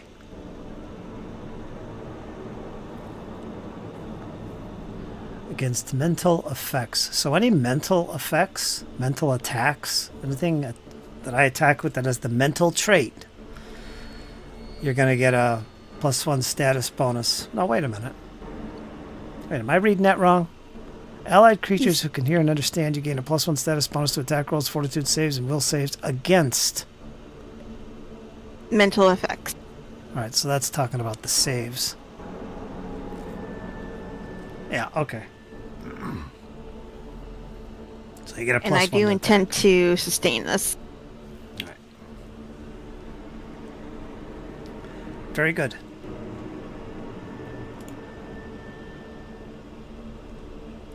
You have one more action. Last section, she casted guidance on Rue, so that will be Okay. all 3 actions used up. Okay. Aura, you're up. Alright, I'm gonna do what I really intended to do last round, but totally slipped my mind. I'm just gonna cast Mirror Image on myself.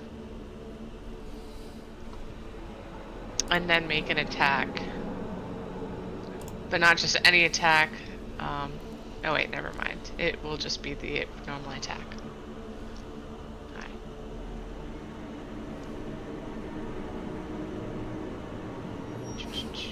You guys are going to town. Oh, you already applied it to me. Here we go.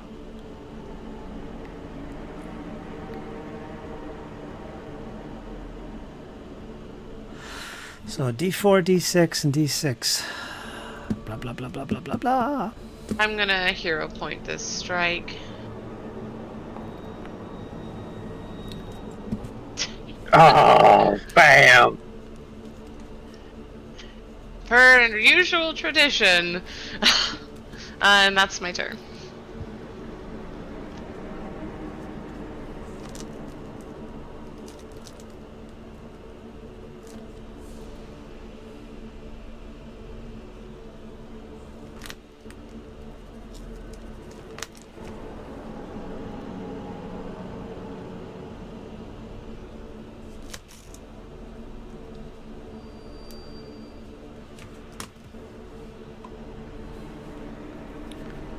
Alright. Rue, you're up. For Rue's first action, he will move 10 feet along the wall to there. Does that put me over the dragon?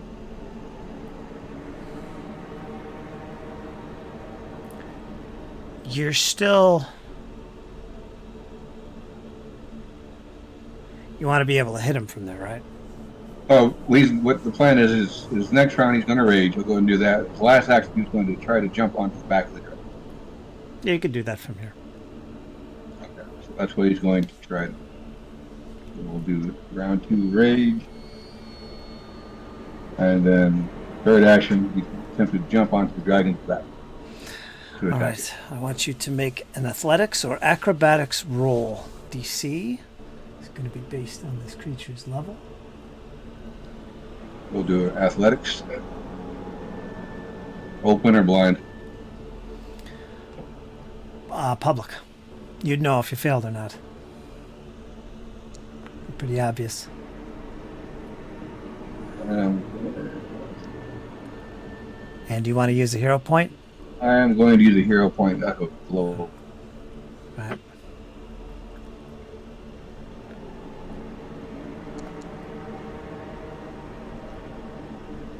All right. Much better, but we'll see what happens. All right, let me think.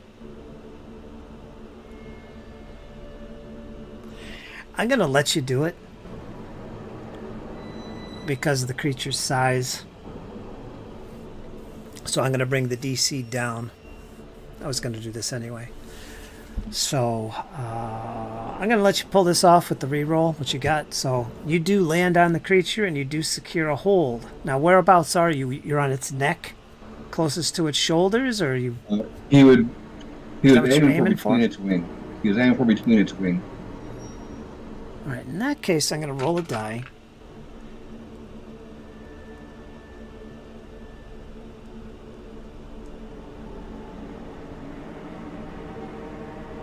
It'd be easier on the bigger part of the body. So you land right where you wanted to, right on its back between the wings. Okay? All right.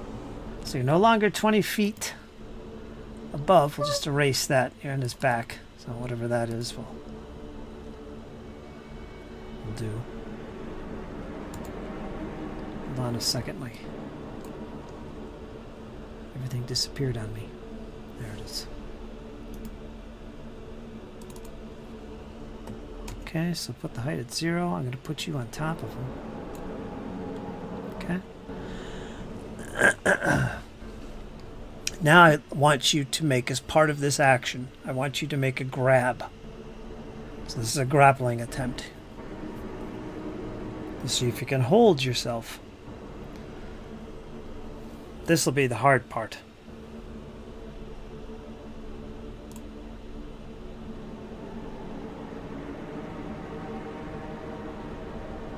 There'll be a grapple check.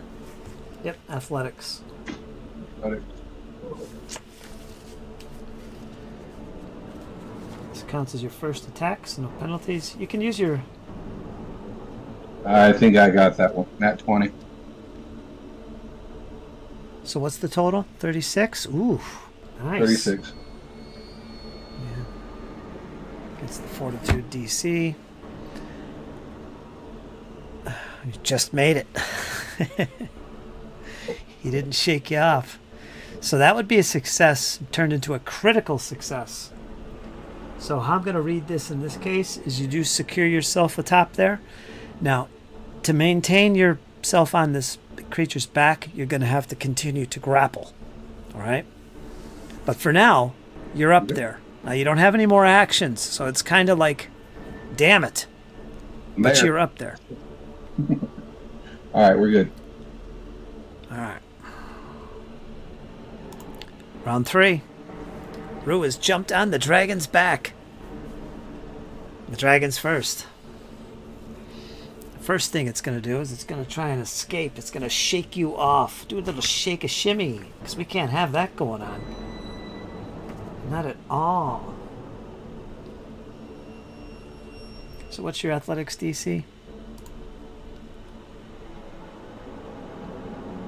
It would be a 26.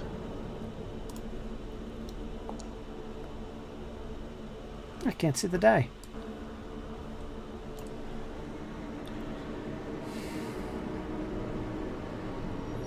It tries to shake you left and right and back and forth with its first action.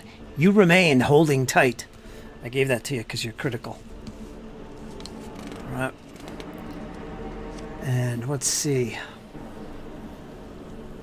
It's going to attempt a claw strike against you, Rue.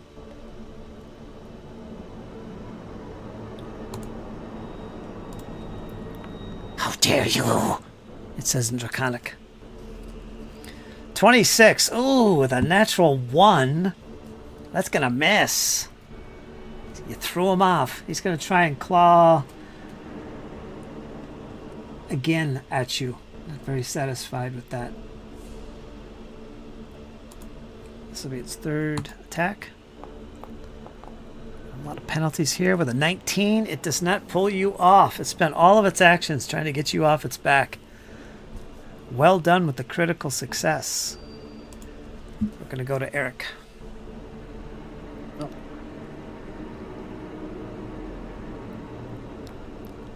I got to remove all this stuff. But seeing Rue kind of jump on its back, he's going to turn and look to Aura. Focus on the wings. I'll draw its fire forward. Selene will give you some healing. And we're going to see if we can bring some pain back into this situation. Situation? Yes, sir. That's a hit. Normal. 33. Damn. That's going to be another 15 points of slashing damage. Okay. And he's, he's going to bring the Falcata down right on the edge of its toe, kind of cleaving it in two, trying to cause as much pain as he can. Can't tell if I'm selected on this or not. Let me see. Yeah, I am. And then he's going to once again raise shield. And once again take cover. Okay. Yeah, this guy's a one-trick pony. Yeah. He's a defender. Especially on these big guys. Yeah, he's very defensive when it comes to big guys, but he did bark out some orders. And, Selene, you're up. Alright, immediately as soon as she starts hearing the movement, she's going to be casting 2-action heal. Do you want to sustain this? Do it first. I'm going to be sustaining it. All right, can you get that off the map, just for my sake? Because I can't Let me see if I can. click No. on things. I'm double checking. I don't know if I should refresh.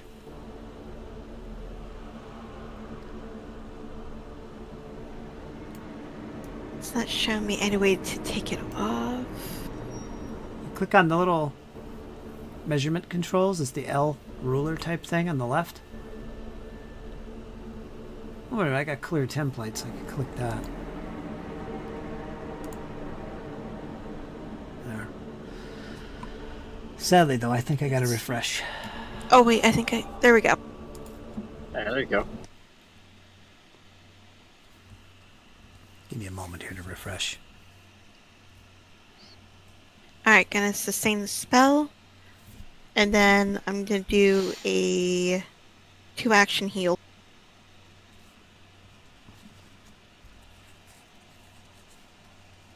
What's the target of that spell you got laying on him?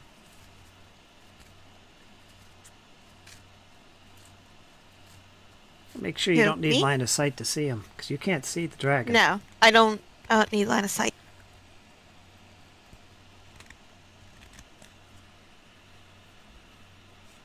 You have to have line of sight to your... Everyone within the area is taking 83 healing points. Can you guys hear me? Yes, sir. Did Yeah. you use Yeah. a 2 or 3 action there? Should have been 2-action. What's going on? Okay, so you can only see Aura, really Aura. Okay. So there you go, Aura. I will not say no. Nope.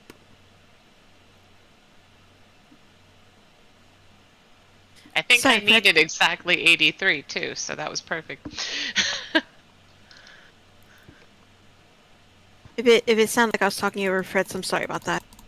It's all right. Yeah, it's being really low tonight for some reason. Am I being low? Yes. Oh, see, you were like super loud for me. So I put you down to 50%. Wow. Sorry. Yeah. But you have been kind of coming in and out every now and again, which is why I've been like kind of obnoxiously asking, like, did you say this? Is it my turn? Did you So do that? obnoxious. Okay. Where are we? And that's the end of my turn, Fred. All right. Let me see here. Put that spell back in the chat, Dizzy, so I can read it again. I want to look at one thing. Yeah, sure.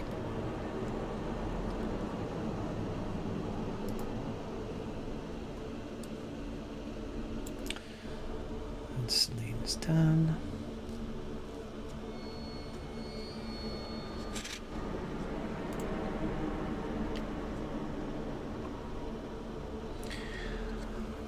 Sustain for up to 1 minute. 30-foot burst.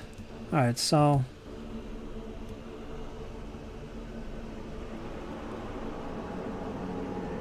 So it bursts from you. Otherwise there'd be a range to it. Am I reading that right? Yeah, you're singing a prayer. It's coming from your song. Yeah, I Yes. imagine kind of like with my bard, if you can hear it, it applies to you within that 30-foot burst. Yeah. So it's 30 feet from you. So no line of sight required. Alright, Dizzy. That's good. Your voice is a burst. Poof. Okay, Aura, you're next. Alright, now that someone's done some damage before my turn, I would like to do my United Assault. Yeah. Flourish. And, alright, so it only applies to my damage roll, so let's see if I even hit. Do you get the +1 from that spell? It should have, yes, there it is. It's listed down below. That's a status. What is this one?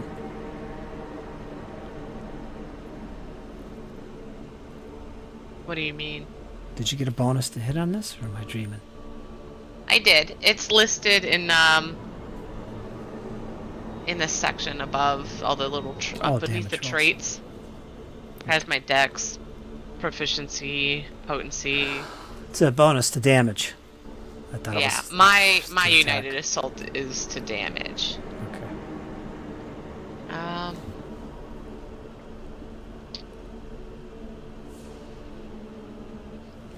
Yeah, sure. I'll use a hero point.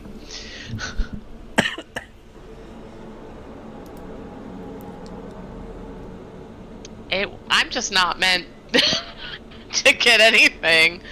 All right. Well, the next thing is going to be incredible aim.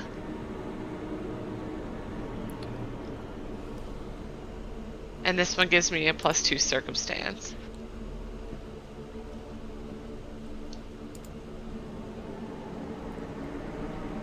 Let me just add the 2. Add it.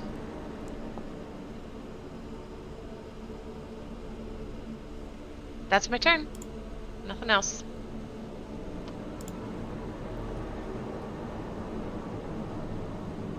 I'm so sorry, fam. That's alright.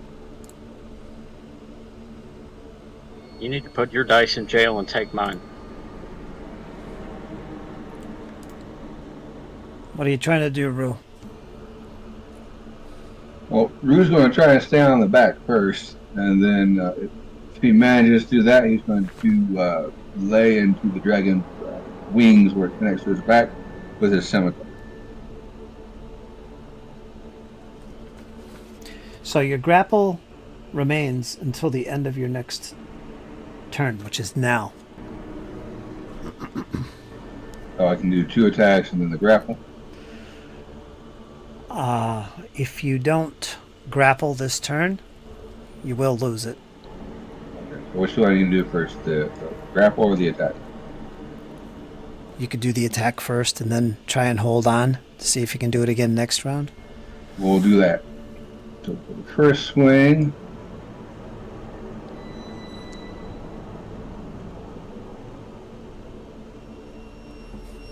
we'll miss. I'll hold on to my hero point. Might need it. Second swing.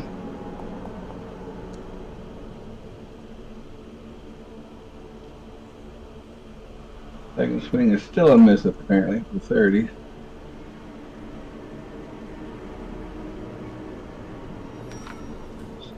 And then I'll do the grapple to try to maintain my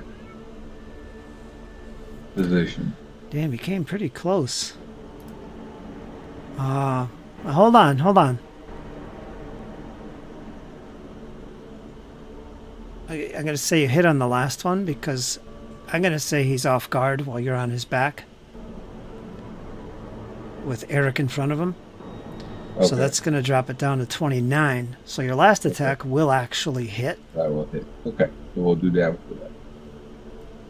Yeah. 22. That will be 16 slashing and 6 fire.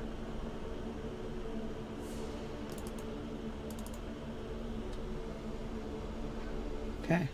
It affects it. Lets out a scream of pain. You lay into it. Now do your grapple, which you did, 27. You need what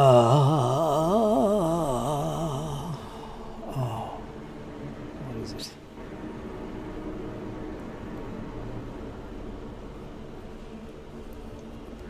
The frightened effect that you guys have, when does that go away? Isn't it at the end of your round? Oh yeah, end of your turn.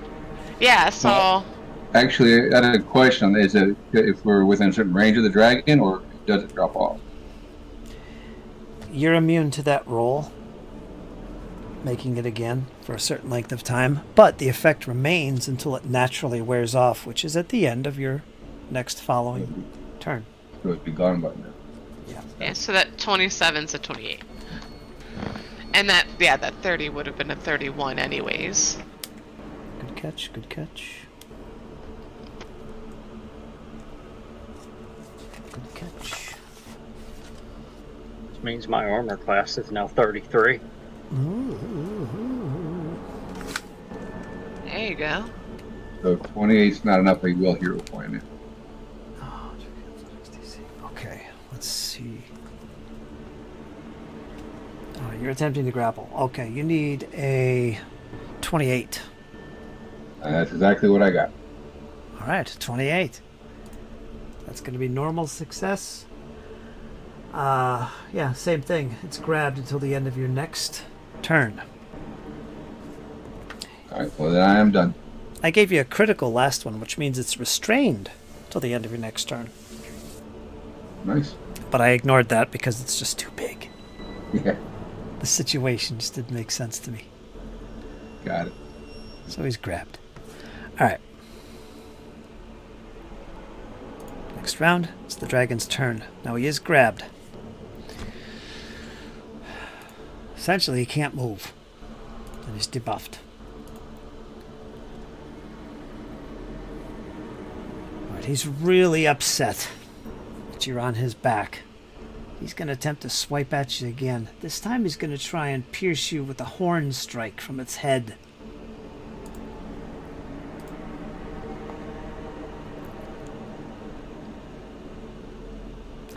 $27.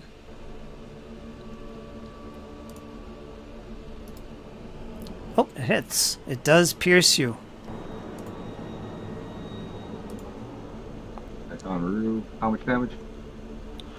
20 points of piercing damage, Rue, from the horns of its head as they pierce into your shoulder, digging deep.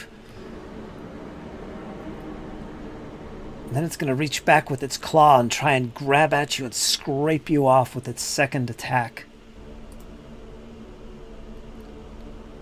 This one gets a 32. So that's going to be a hit, and it's normal damage. It's not crit. Yep. Solid 21 points of slashing.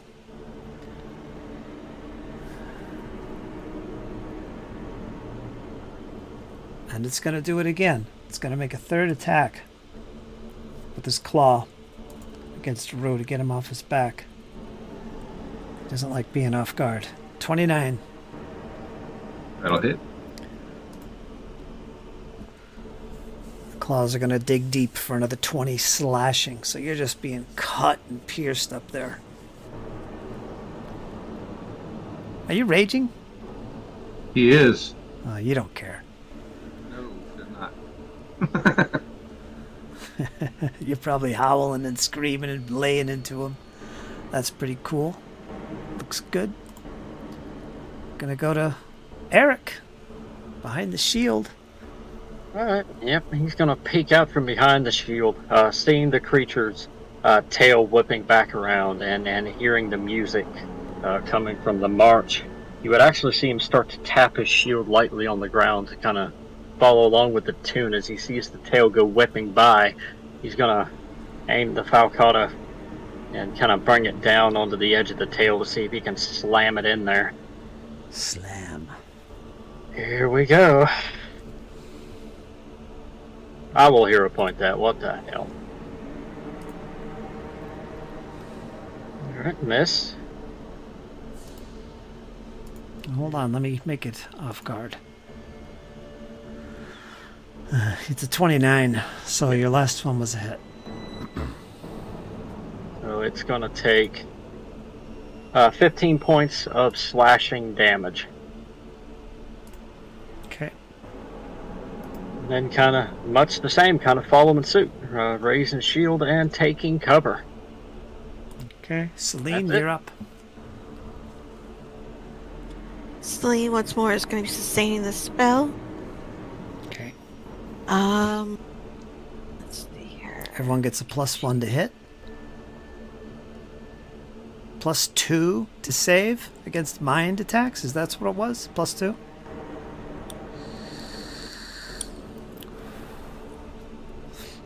Go on. I'm trying to see what else can I do here.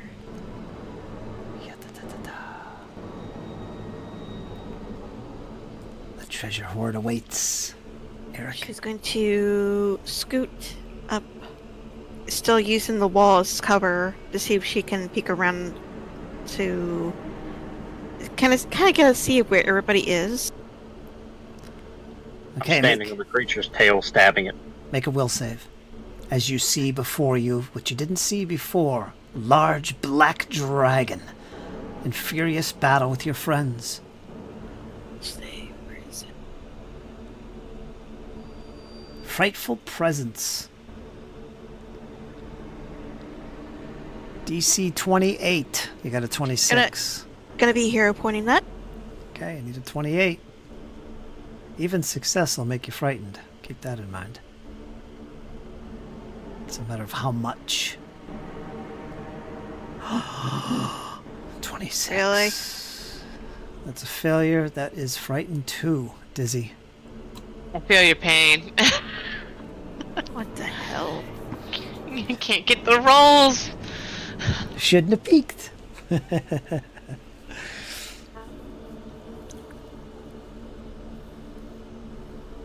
Honestly, I don't think you have to see him to be forced to make that roll. It's got an aura, so it should actually affect you. But that's alright. Alright, and my last action, I'm gonna be casting. Let's see here, I just had it. Infuse Vitality onto Eric.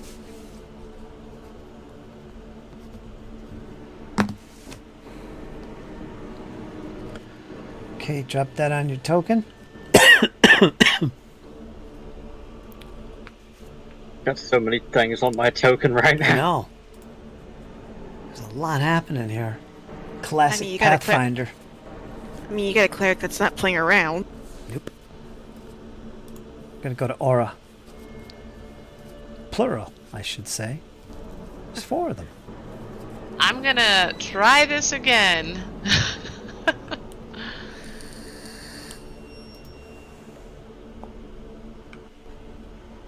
Oh, thank Yeah, God. there you go, fam. It's a hit. Alright. I only get the +1 because I don't think Rue did any damage. I did. You did? Yeah, he hit it, dealt damage. Oh, okay. Yeah, he should have gotten damage onto it. Okay. Did not see that above. But that means I get a +2 to my damage, so I'll roll it and then we'll just add the 2. So 23 points of slashing damage. And then just add the 2 more points of damage for the assault. Okay.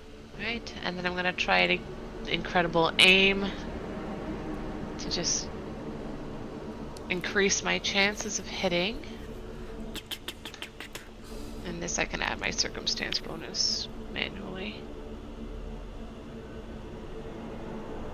Ah, that's a miss. I feel like 26 and 27 is my average. But that's my turn. All right. Root. Rue is going to do what Rue does best, and he's going to wash, rinse, and repeat. He's going to lay into the wing again, wing joint there where it connects to the body, with his crushing silver scimitar.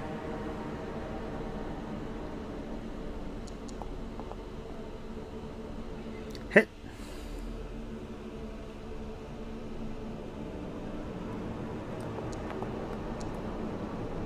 $19 damage. Do it again. Let's see. Guys are beating up my dragon. What's going on? It's You shouldn't have let me pick the cleric. It's a wimpy dragon. Wimpy. I'm going to hero point that. I regret that, but I'll do it anyway. It needs to fly. Still going to miss. And then I'll try to maintain that grab. Can't move with that guy on my back.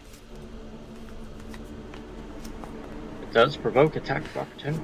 Rue is making a big difference here. To 24 to try to maintain it.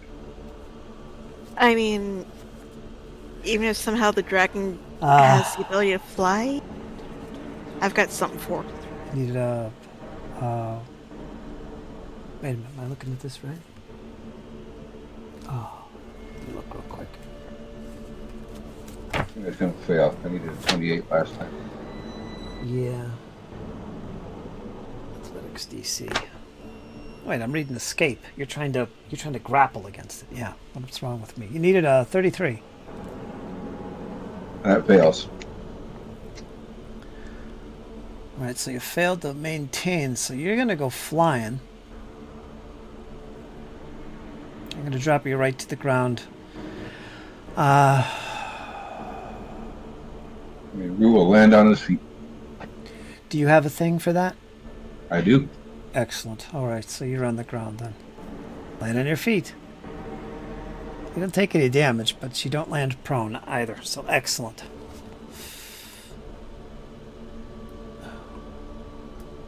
I lost your token though. Where are you?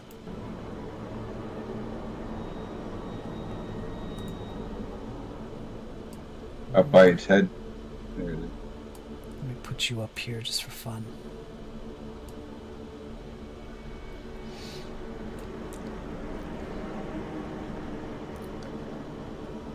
Alright, next is... Do you have anything else? That's it? Nope, that was 3 actions. Hold on. Okay, now it's up to the dragon. He's no longer off guard now.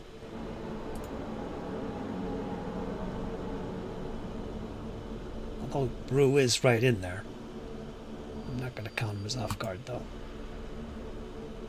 Rue is no help where he is.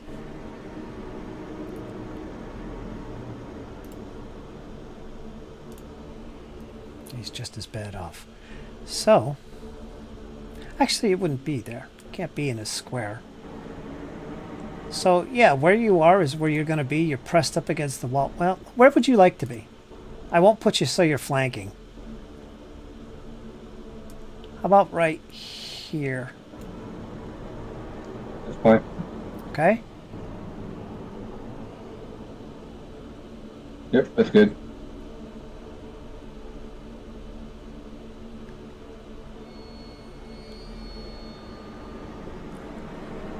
I'll tell you, I'll roll a dice. We'll say 50-50.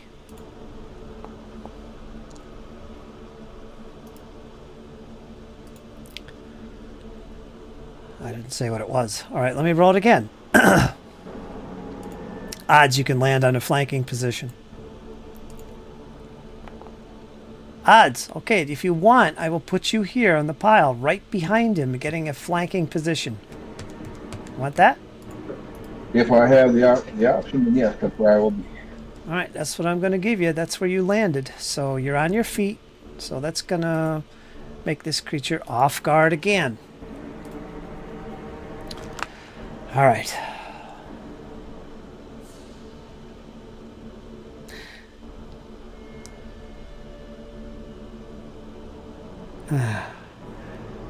All right, for 2 actions, he's going to use his breath attack once again.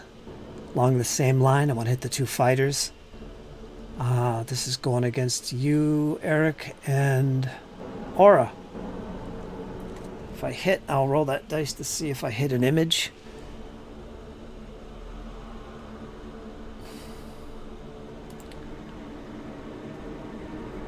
So make a basic reflex 30.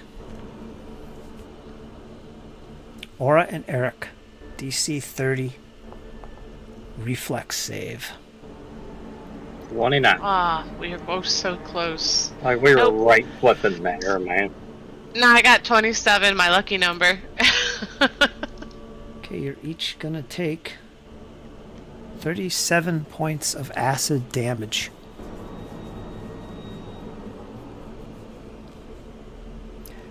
Do you remember to add your modifier, Kyle, for your shield and hiding?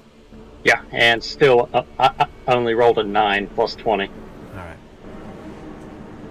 Alright, so take that, 37.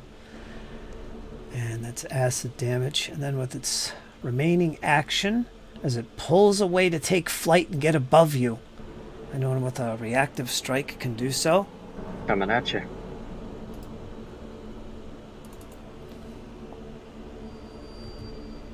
Not with that, we ain't. Rue, do you have one? Yes, I do.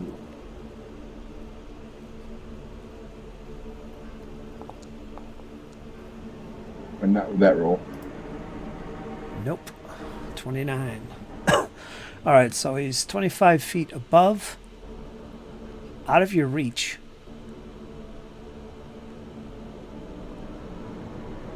And he's done.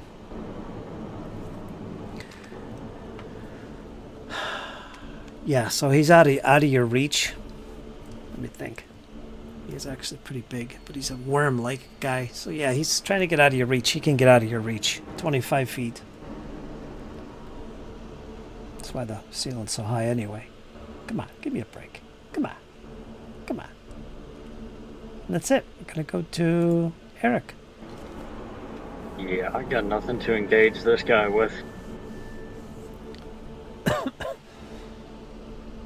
Yeah, so he's going to actually call out in Draconic. Last chance to yield, dragon.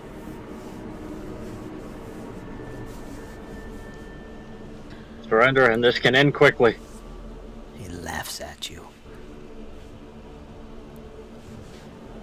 He's going to tuck back behind the shield then.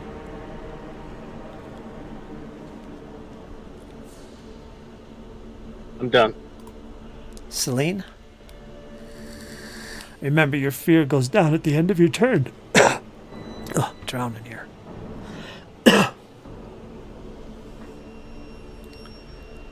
So you'd be Watching. frightened 1? Going to sustain the spell. And the last thing she's going to do, suddenly the room starts to slightly shake as you start to feel these what feels like ripples in the air. And as if nobody's looking at Celine's eyes are now on the dragon, and you start to see almost as if her body is like turning this dark shimmer before she rears her head back and just almost like a banshee scream up at the dragon as she does painful vibrations.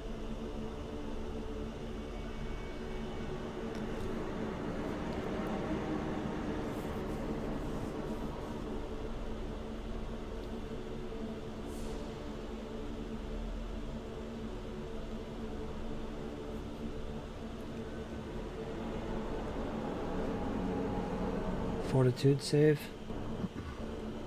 DC 26.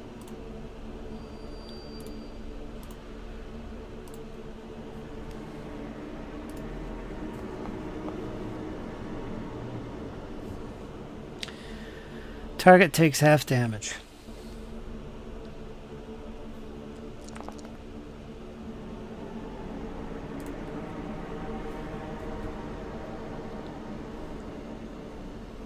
And that is the end of my turn. Okay. Aura. Alright, I'm crossing my fingers again. Now, when I make that attack on you with the dragon breath, and you make a savings throw, that in no way has it. Your mirror image has no effect on that. Because we've ignored it a couple times now. I think mirror image would tell you if it's explicitly an attack. Well, this would be an attack. Alright, so technically I believe if you're successful, then I remove 1. And if you're unsuccessful, I remove 1, no matter what. So I think we're down to 2. Mm-hmm.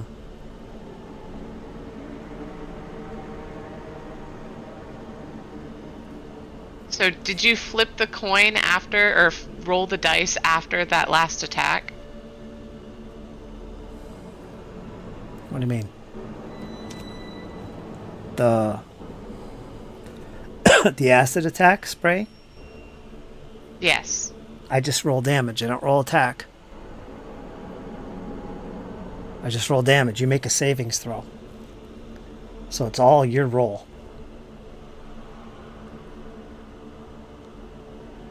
And on that second one, you both failed, I guess. All right. Well, what I mean is, if it were to hit me, Oh, I gotta roll the dice. I believe we still roll the dice. Correct. All right, still roll the dice. So, was it in play in the first attack as well? I don't remember. I don't remember either. I put mirror image on the second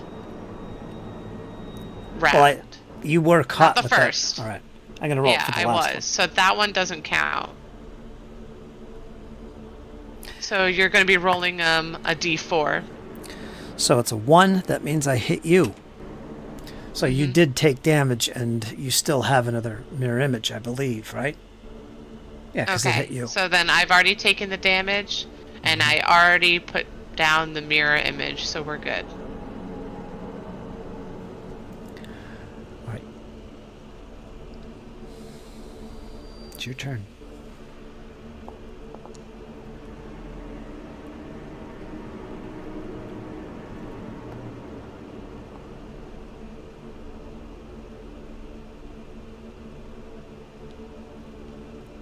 $33 and $13. Right, now for the damage.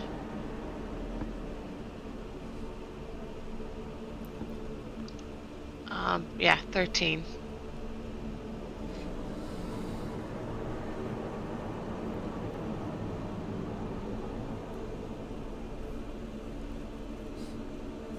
And lucky number 27. But yeah, the first one was 13 slashing. I got That's it. the end of my turn. Okay, I got it. Rue.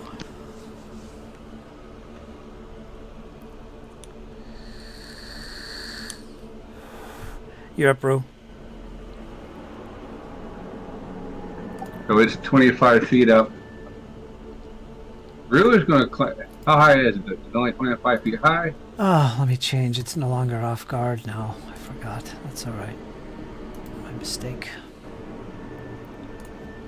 It's 25 feet up, so it's out of reach unless you have a ranged attack. Well, Rue's going to start climbing the wall. You could do that too. So 2 actions to climb to... 2 actions put me at 20, still just out of reach. That's within reach. He's at 25. He's large. You're going to hit him. You'd be Okay. adjacent at this point. So Rue will go, we'll spend 2 actions, climb 10 feet up to get within reach, then he'll strike at it.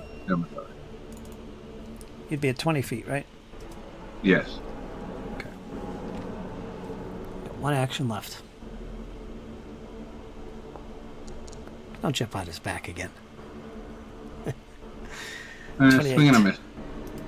That's a miss. He's near death. Ah! Okay, we're going to go to what could be the final round. The dragon is first. So you would have an attack of opportunity on him from there. Very good, very good. I forgot this. Ace in the hole.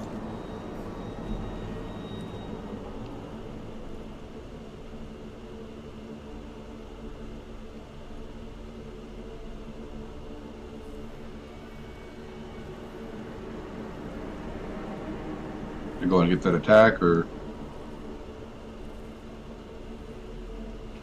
First, let me get a template here.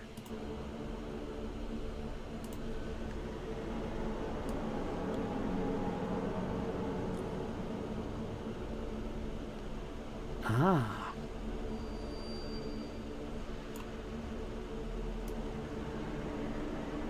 There we go. Perfect. All right, Ro. He begins. You hear him muttering arcane words from his mouth, and his hand starts reaching with a nasty claw towards the floor. Do you react? Rue will say, "Stop that!" and swing at him. Go for it. Hope you get a crit.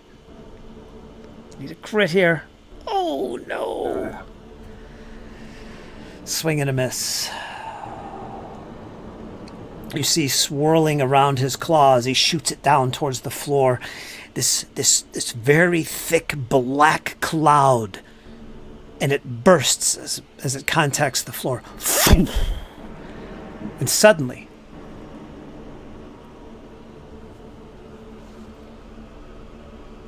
you are surrounded by darkness. The light, the magical light glow from your shield or whatever you got glowing there. Yeah, my shield. Almost extinguishes.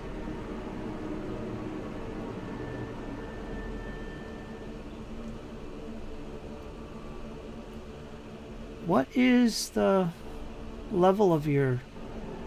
It's a cantrip, right? Yeah. So half your level rounded up, so it's level 5? Yes, sir.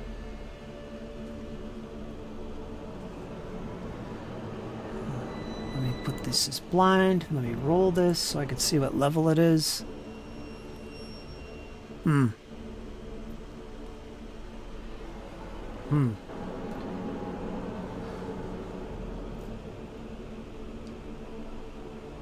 This also suppresses magical light of your darkness spell's level or lower, so it does not suppress your magical light.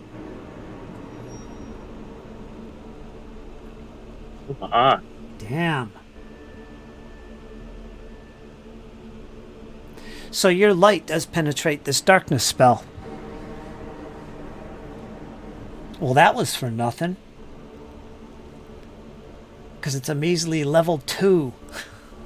Now you know how we feel. Damn, Exactly. damn. I have to head out because I'm exhausted. Stay, Rachel. All right, Rachel. That's Tell okay. me what to do for your character. Sure. Nah, just let her die. It's just Just do the chakram. Stay with the mirror Just do image the going and chakram. chakra the rest of the way. honestly, there's other Got it. things you could do, but they all just end in failure. I'll look. Yeah. Have fun. Bye. See? All right, so that spell, I think it's pretty much nullified by your light. He was hoping to suppress it.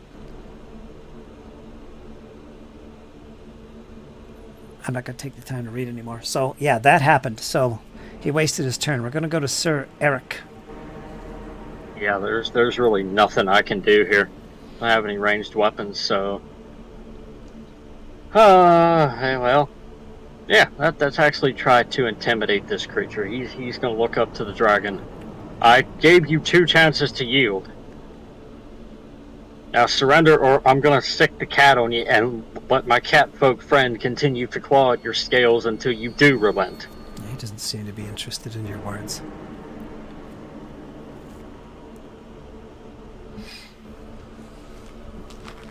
Okay, I mean, that's all I got. Raise my shield. Celine, you're up.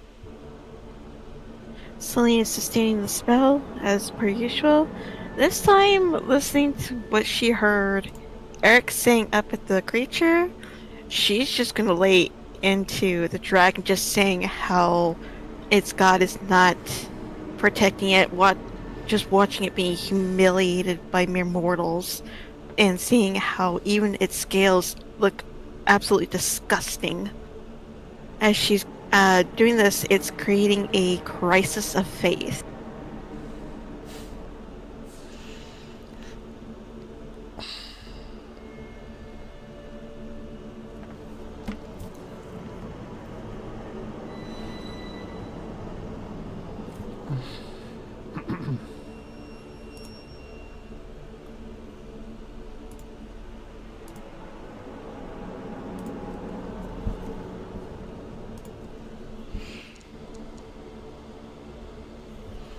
DC save is 26 will.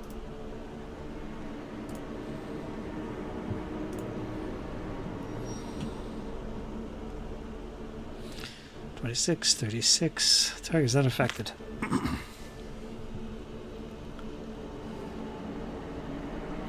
Got one more Nice, action. the end of my turn. Did you sustain that thing? Mm-hmm. Alright, moving on to Aura. You wanna wanna run her? give me access? Let me do it. She's gonna make some attacks. Was she casting a spell before, or was it just her attacks? She just did attacks up and after she casted the mirror image on the second round. Okay. The chakram releases at the dragon high in the air. Lit only by the light of Eric's shield. 28, that's gonna be a miss. Second attack. Chakram whips through the air again. The 33, that is gonna hit. He's gonna do some damage on this dragon. I'll make this public. Okay, 13 points of damage. And one more attack. Makes sense. It's gonna be a tough one. 19 misses. And she catches it back in her hand. Frustrated. She can't get a clear shot at this beast. Rue, you're up.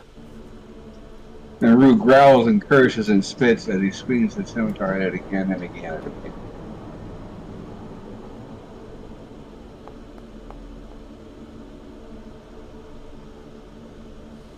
Try and trip it. 37's gonna be a hit.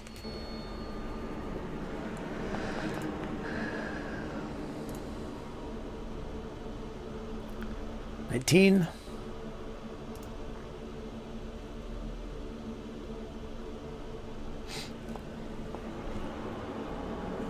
That's it.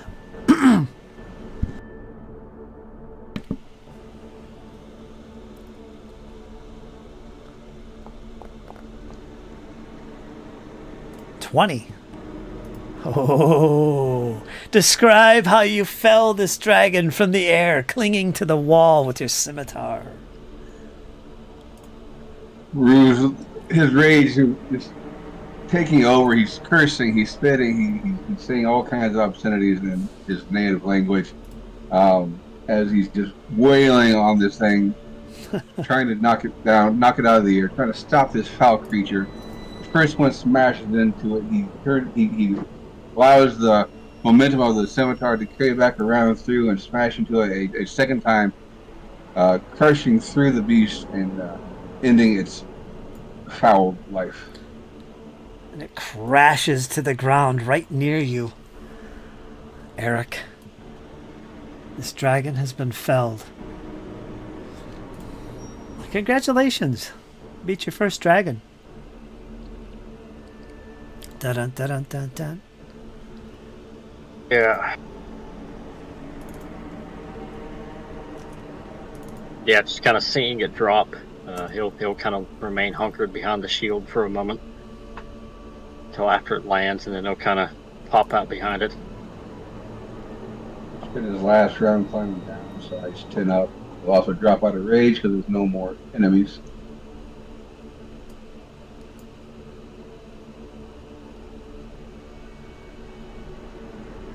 Get rid of all those effects and stuff.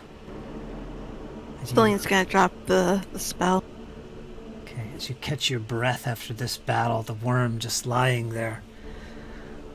Multitudes of cuts along its torso from the scimitar, the magical scimitar of the cat. Go I ahead. thought dragons were supposed to be more difficult to encounter. Not under my watch, evidently. And no, that was Eric, and then he'll begin to investigate the body. If there's anything of use.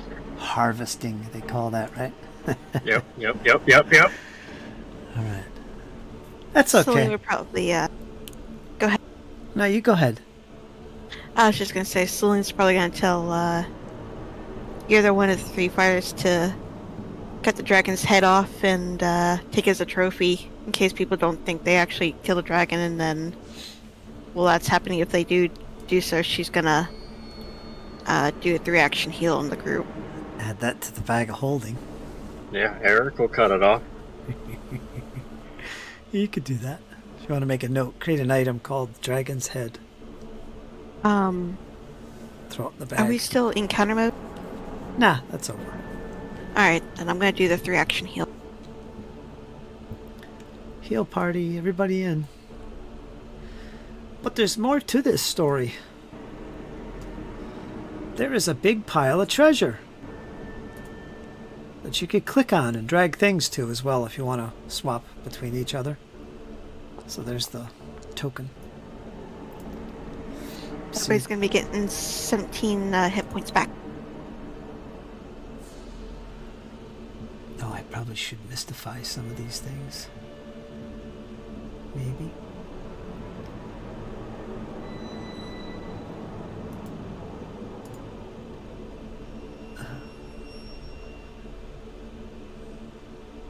I can't. Well, let me mystify from here. Alright, let me make it invisible again.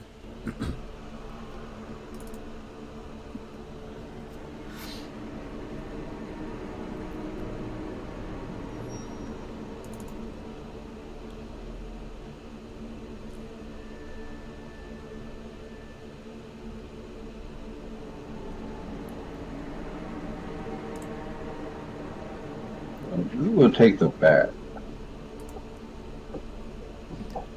Alright, you know what? I'm just going to make this so you can all view it. I'm not going to mystify anything. They are what they are. I'll just assume you passed your rolls. Alright, so you got some magic stuff. You got an iron medallion. You got a scroll of spirit blast. And Rue grabbed the bat. And a lot of treasure.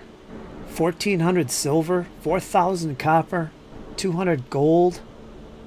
No, the golden goblet worth 200 gold pieces. 260 gold pieces. That's a lot. That is a lot. Yeah, we got quite the haul. Now we can go on a shopping spree. Yeah, if we're playing sandbox, you'd probably say, you know what, screw this, let's get back to town and buy everything and leave. You know, I'm gonna take the mace if nobody objects. Or Go ahead. Celine would have gone for the spirit scroll. I think Eric would also benefit from the medallion. Sure, I'll take it. And then, did we just assume that we stuff all the coin into the bag of holding? I mean, it makes sense. It's quicker. So what do I do for that? Give it all to her? Yeah. Divvy it all up later. I don't know how much that thing holds. There's got to be a limit to it. But she must know. Blink. Let me see, is she encumbered? She's encumbered. Well, I'll let her figure this out. Someone tell her that she's encumbered and needs to take care of that. She's got a lot of treasure. Divvy it out later. Yeah. So well done. Well, if you guys want, we'll end it there. Is there anything you want to do right now? Definitely knock out more healing if possible. Yeah, Well, and then see if we can head back. this is probably the best place to do it. You've only got, as far as you can tell, there's only one entrance to this place, so it's very easy to defend. If you wanted to spend some time here, you could do that. Makes We sense. will also point out the hole in the ceiling. You saw.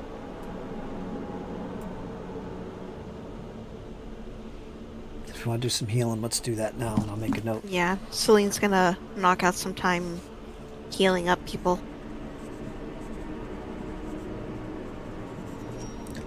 Do. Wow, you beat the dragon. Yeah, now we can head back to the Caligny. Damn, that darkness spell did not work. Pretty much nullified it.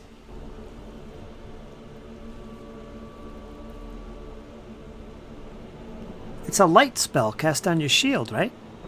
Yes, sir. So half your level rounded up, so it's level 5.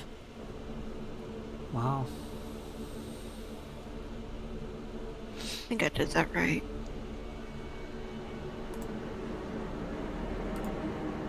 Yeah, I just looked at the spell description, Fritz. Yeah, it says heighten +4.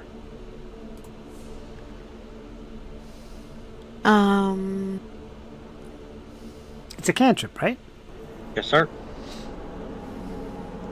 Heighten +4. What does that mean? 4 plus 1. So, yeah, 5. Let me look at it. Yeah. I just put it in the chat, see. You got one spell. Heightened. 4th, so you can heighten it at 4th level. The orb sheds it at 60 feet. That's funny. It still comes out to 5. The math is right, but they wrote it a little different. Yeah, it says base 1, heighten 4. Like they split it up in the remaster for some unbeknownst reason to me. So if you were level 4, half your level rounded up would have been level 2. Your spell would have been level 2. But according to this, it would still be level 1. No, it would be what would it be? Base level is what, 1? Mm-hmm. Alright, then it would be level 1. So that works totally different. Yeah, it's weird. Good question. Base first, heightened +4. So every 4 levels it goes up, I guess? I don't know. What's that, Dizzy? Alright, so medicine check. I had it at the... trying to remember. I think it was either the 15 or 20. And I rolled a 27, so would that be 2d8? The DC was 15. What are you doing? Treat wounds? Yeah, treat wounds. Alright, the normal DC is 15. But if you're an expert in medicine, you can take a DC that's higher. In this case, 20. Okay. Did you do that? Are you an expert in medicine? Let me double check. Because otherwise you can't take the higher DC. The reason you take the higher DC is because you do more damage. Yep. Alright. I am an expert in medicine. Then you do a base of 46. 46. Oh. So you got a 27. Yeah, you did it. So 48. Or whatever you roll. Not 46. You can re-roll that if you want. We all forgot how to play Pathfinder. You know that, right? Alright, 17 hit points is going to Rue.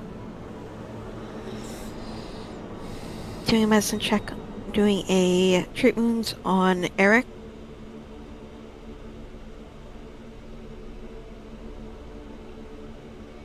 Using your healer's gloves? Yes, I am. You got all kinds of goodies. 30.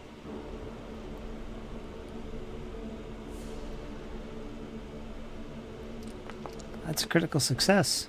So double that. 48. I think it's 48 doubled. to... Rue. either 24 or 48 back to Eric. Oh, Eric. Alright, And yep. then... I'm going to do... treat wounds on Aura. She's not hurt. Right? Yes, she is. Up there as you.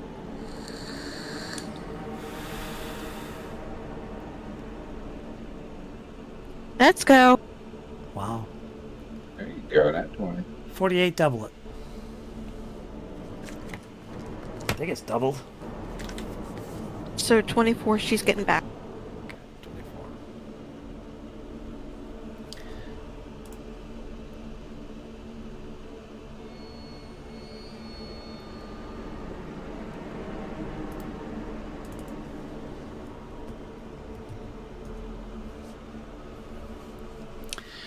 All right.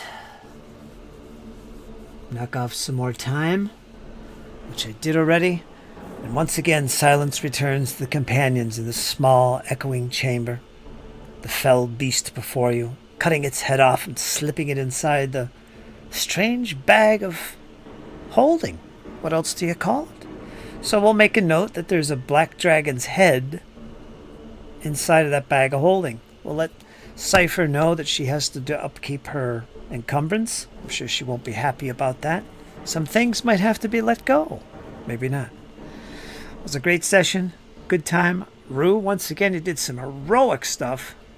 I was tempted to give out more hero points, but I just gave you guys some, so that was some good stuff. Very heroic stuff. Jumping on its back, cutting into it, raging, and then climbing up the wall and finishing it off. I mean, that was good. Kyle, great defensive effort there. Could not hit Kyle. Why I made him. He's got that shield, man. That is perfect. I love it. The dragon was shooting out that stream of acid, and I can envision you hiding behind that shield and even partially deflecting it for the ones behind you as well. Very heroic stuff. Loved it. Kind of how I built him there was, Bjorn would just start wailing on a creature. He's not like that. He's more defensively minded. Yeah. So, he's all about, protecting the others. And fun fact, if anybody's close to me while I have my tower shield raised, you can also gain the take cover option as well. Nice. That's different for you. A more defensive teamwork type player as opposed to an offensive teamwork type player. I like it. Okay. Do you like it? Defense. Oh, yeah. I mean, I was always a team player, but I'm trading that offense for more defensive solutions. So it's a different thing for me. Bjorn would have stood there and traded with this dragon, just traded with him all day. Noreen would have spell struck like crazy. Even Vergrunder would have kind of stood there and went hammer heavy. Kind of makes me kind of a one-trick pony, at least with these hard-hitting bosses. But there's going to be situations where I don't take cover. There's going to be situations where I do. Yeah, I'm enjoying it. I think I'm starting to find my stride with him. Yeah. He's kind of exactly how I imagined. Very defensive. Trying my best. I was trying to pick that engagement right there. The way I could just simply stand there with the door way there and just keep my shield up and just block for everybody. But yeah, I enjoyed it. What do you think, Ted? You had some good moments there. It was a good one. This fight allowed me to use some things I chose, and it turned out to be pretty situational. I mean, it's not every chance I get to, climb a wall and jump down onto something.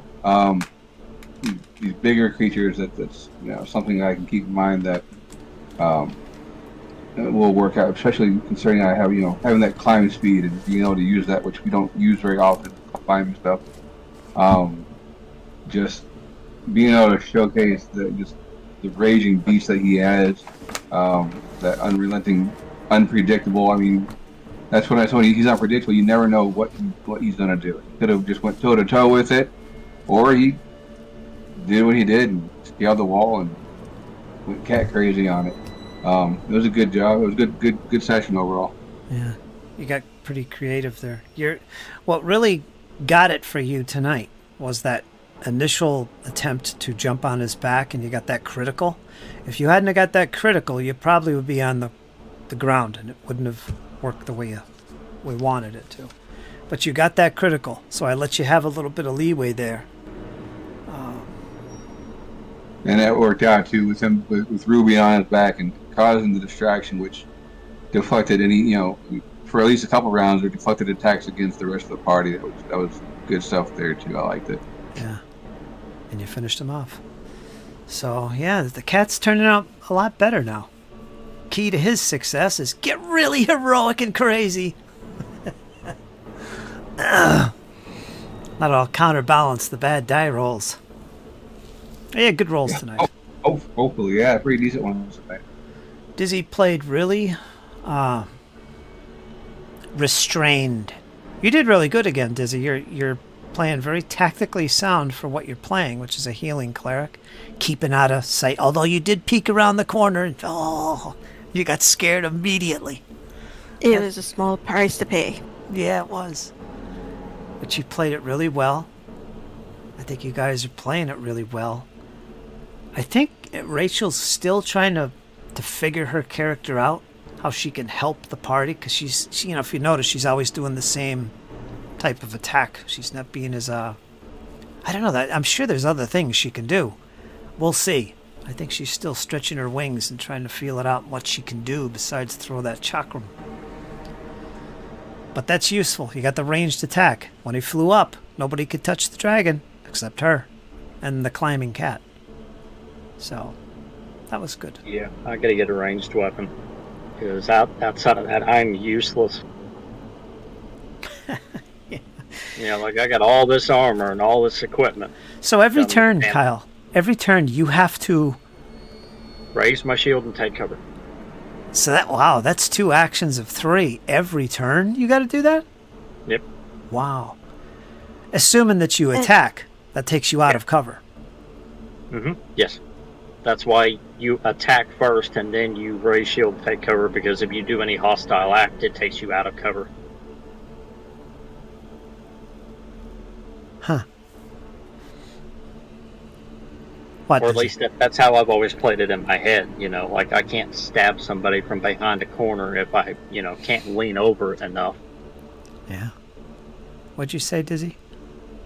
I was just saying, even though he doesn't have any ranged attacks, that shield he's carrying, any kind of attack that the enemy tries on him can literally cover his entire body. So the only thing they're going to be hitting on him would be metal almost constantly if they can't get around his AC.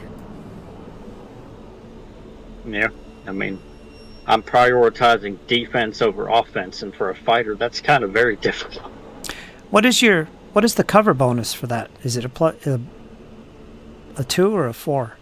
4. It'll 4. add +2 from raise shield, +2 from cover. Total of 4. So the cover is actually a +2, but it's added. Mm-hmm. Yeah. So it's a greater cover, I think, is +4. Yep. Wow. Greater cover, and then what Celine did, what Diz did whenever she put Forbidding Ward, that's a status bonus. Those 2 stack, so that bumps me up by 1 even more. It does. Yeah, so that makes me somewhere in the ballpark of 33. That's really, really upper end stuff there. What spell is that, Dizzy? Forbidding Ward. Forbidden Ward. Ah, okay. As soon as she casts it on anybody and there isn't any within range, it pretty much is going to be bumping up the AC.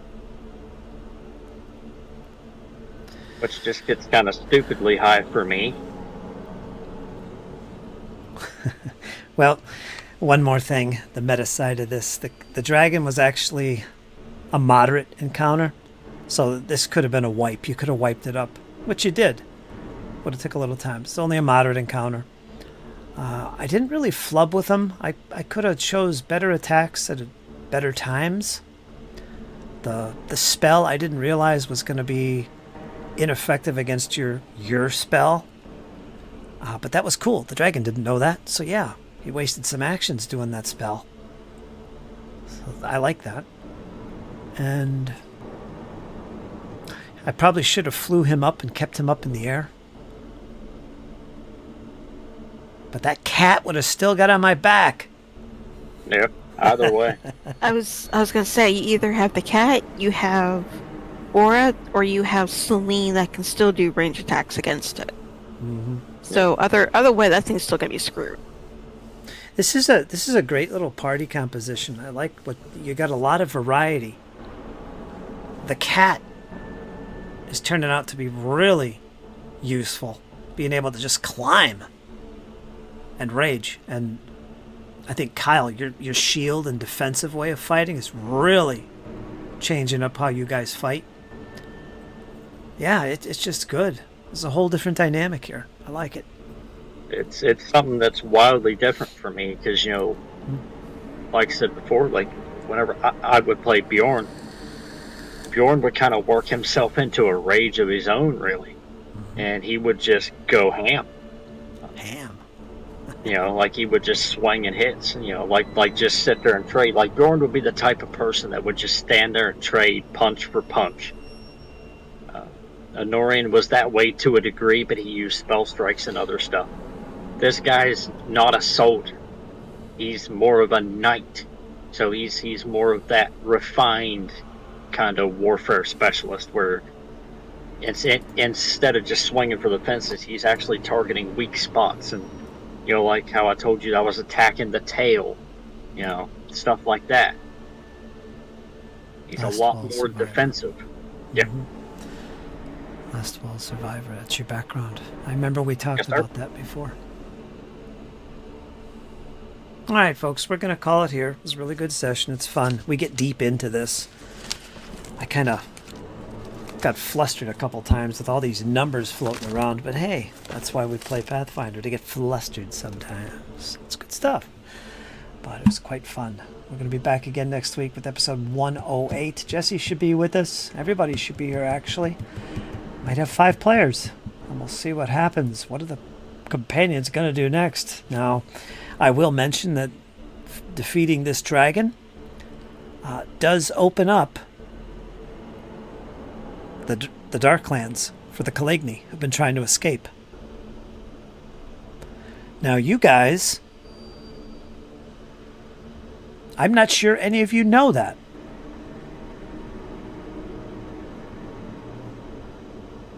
No, like Arthurian briefed Eric on the major bits, but even Arthurian didn't know about this deal. Who was the last one to know things? Cypher and did Bjorn? Yeah. I think Well- Bjorn did, yeah. Yeah, Bjorn and Honorian. Well, no, just Cypher and Honorian. But I kind of remember how we talked about how Honorian would send the message spell to Bjorn, kind of updating him. So Yeah. Bjorn had an idea, but he didn't understand. So what do you think the chances are that he would relate that to Bjorn Bjorn? would if he knew that it would help them. He would relate it because the way that Bjorn saw, Aura, Celine, and Rue was he saw them as quite frankly fresh, kind of rookies in a way. They hadn't fought the hells of the Gauntlet. No doubt they did a lot of fighting in the Darklands, but they hadn't seen this type of animal that is the Gauntlet. So he would have probably given them every advantage he could. Hey, go here. This place is safe. My assumption is that you would relate all this information to each other. So I'm going to say, yeah, you guys know about this. If you want to go back to the Caligni and say, hey, we'll escort you out of here. We found the way to the Darklands. It lies to the east. They know where it is. And we defeated the dragon. So, yeah, we do that. You give us our reward. What was it? Oh, a magic wand? We'll take that. Who can use it, though? Celine. Celine or Goblin. Yeah, Chapt. I don't know. I don't remember what the requirement is. Is it a class requirement or is it a spells in your spell list? I can't remember. I think it's spells in your spell list. Like I know Sheppy is a primal and Celine is divine. So if this is a wand with arcane spells on it, it's useless. Unless you've got a feat that allows you to trick the idol. Yeah, but again, that would be like having arcane spells. So I don't know if that's going to be useful, but you don't know what the wand really is anyway, or what it's capable of. It might be something totally Or different. perhaps they might be able to renegotiate the deal. Yeah, if they have anything else. So that's an option. You got that as an option. If you want to go back there and say, we'll escort you out of here for a reward, you can do that. Otherwise, you're still looking for the Uderfans to get that last lens. And you got to find this knight who has a key, which might be the only way to Belcora. I think I know where the knight is. Okay. I don't really want to go back and fight that golem, though. Yeah, you're I gonna have am not looking forward to that fight. Yeah, that's gonna be a... I don't know, you're more experienced now. You know what you're doing, so... You were surprised the last time. That's going to be an all-hands-on-deck engagement. Yeah. Well, maybe that'll happen next session. When you got 5 players. Sheppy. That'd be the time to do it. We'd have more firepower, literally. All right, folks, we're going to call it here. Thanks for watching. We'll see you next week, and hope you enjoyed. Hang in there, folks. You know why? It's only going to get better. We'll talk to you soon.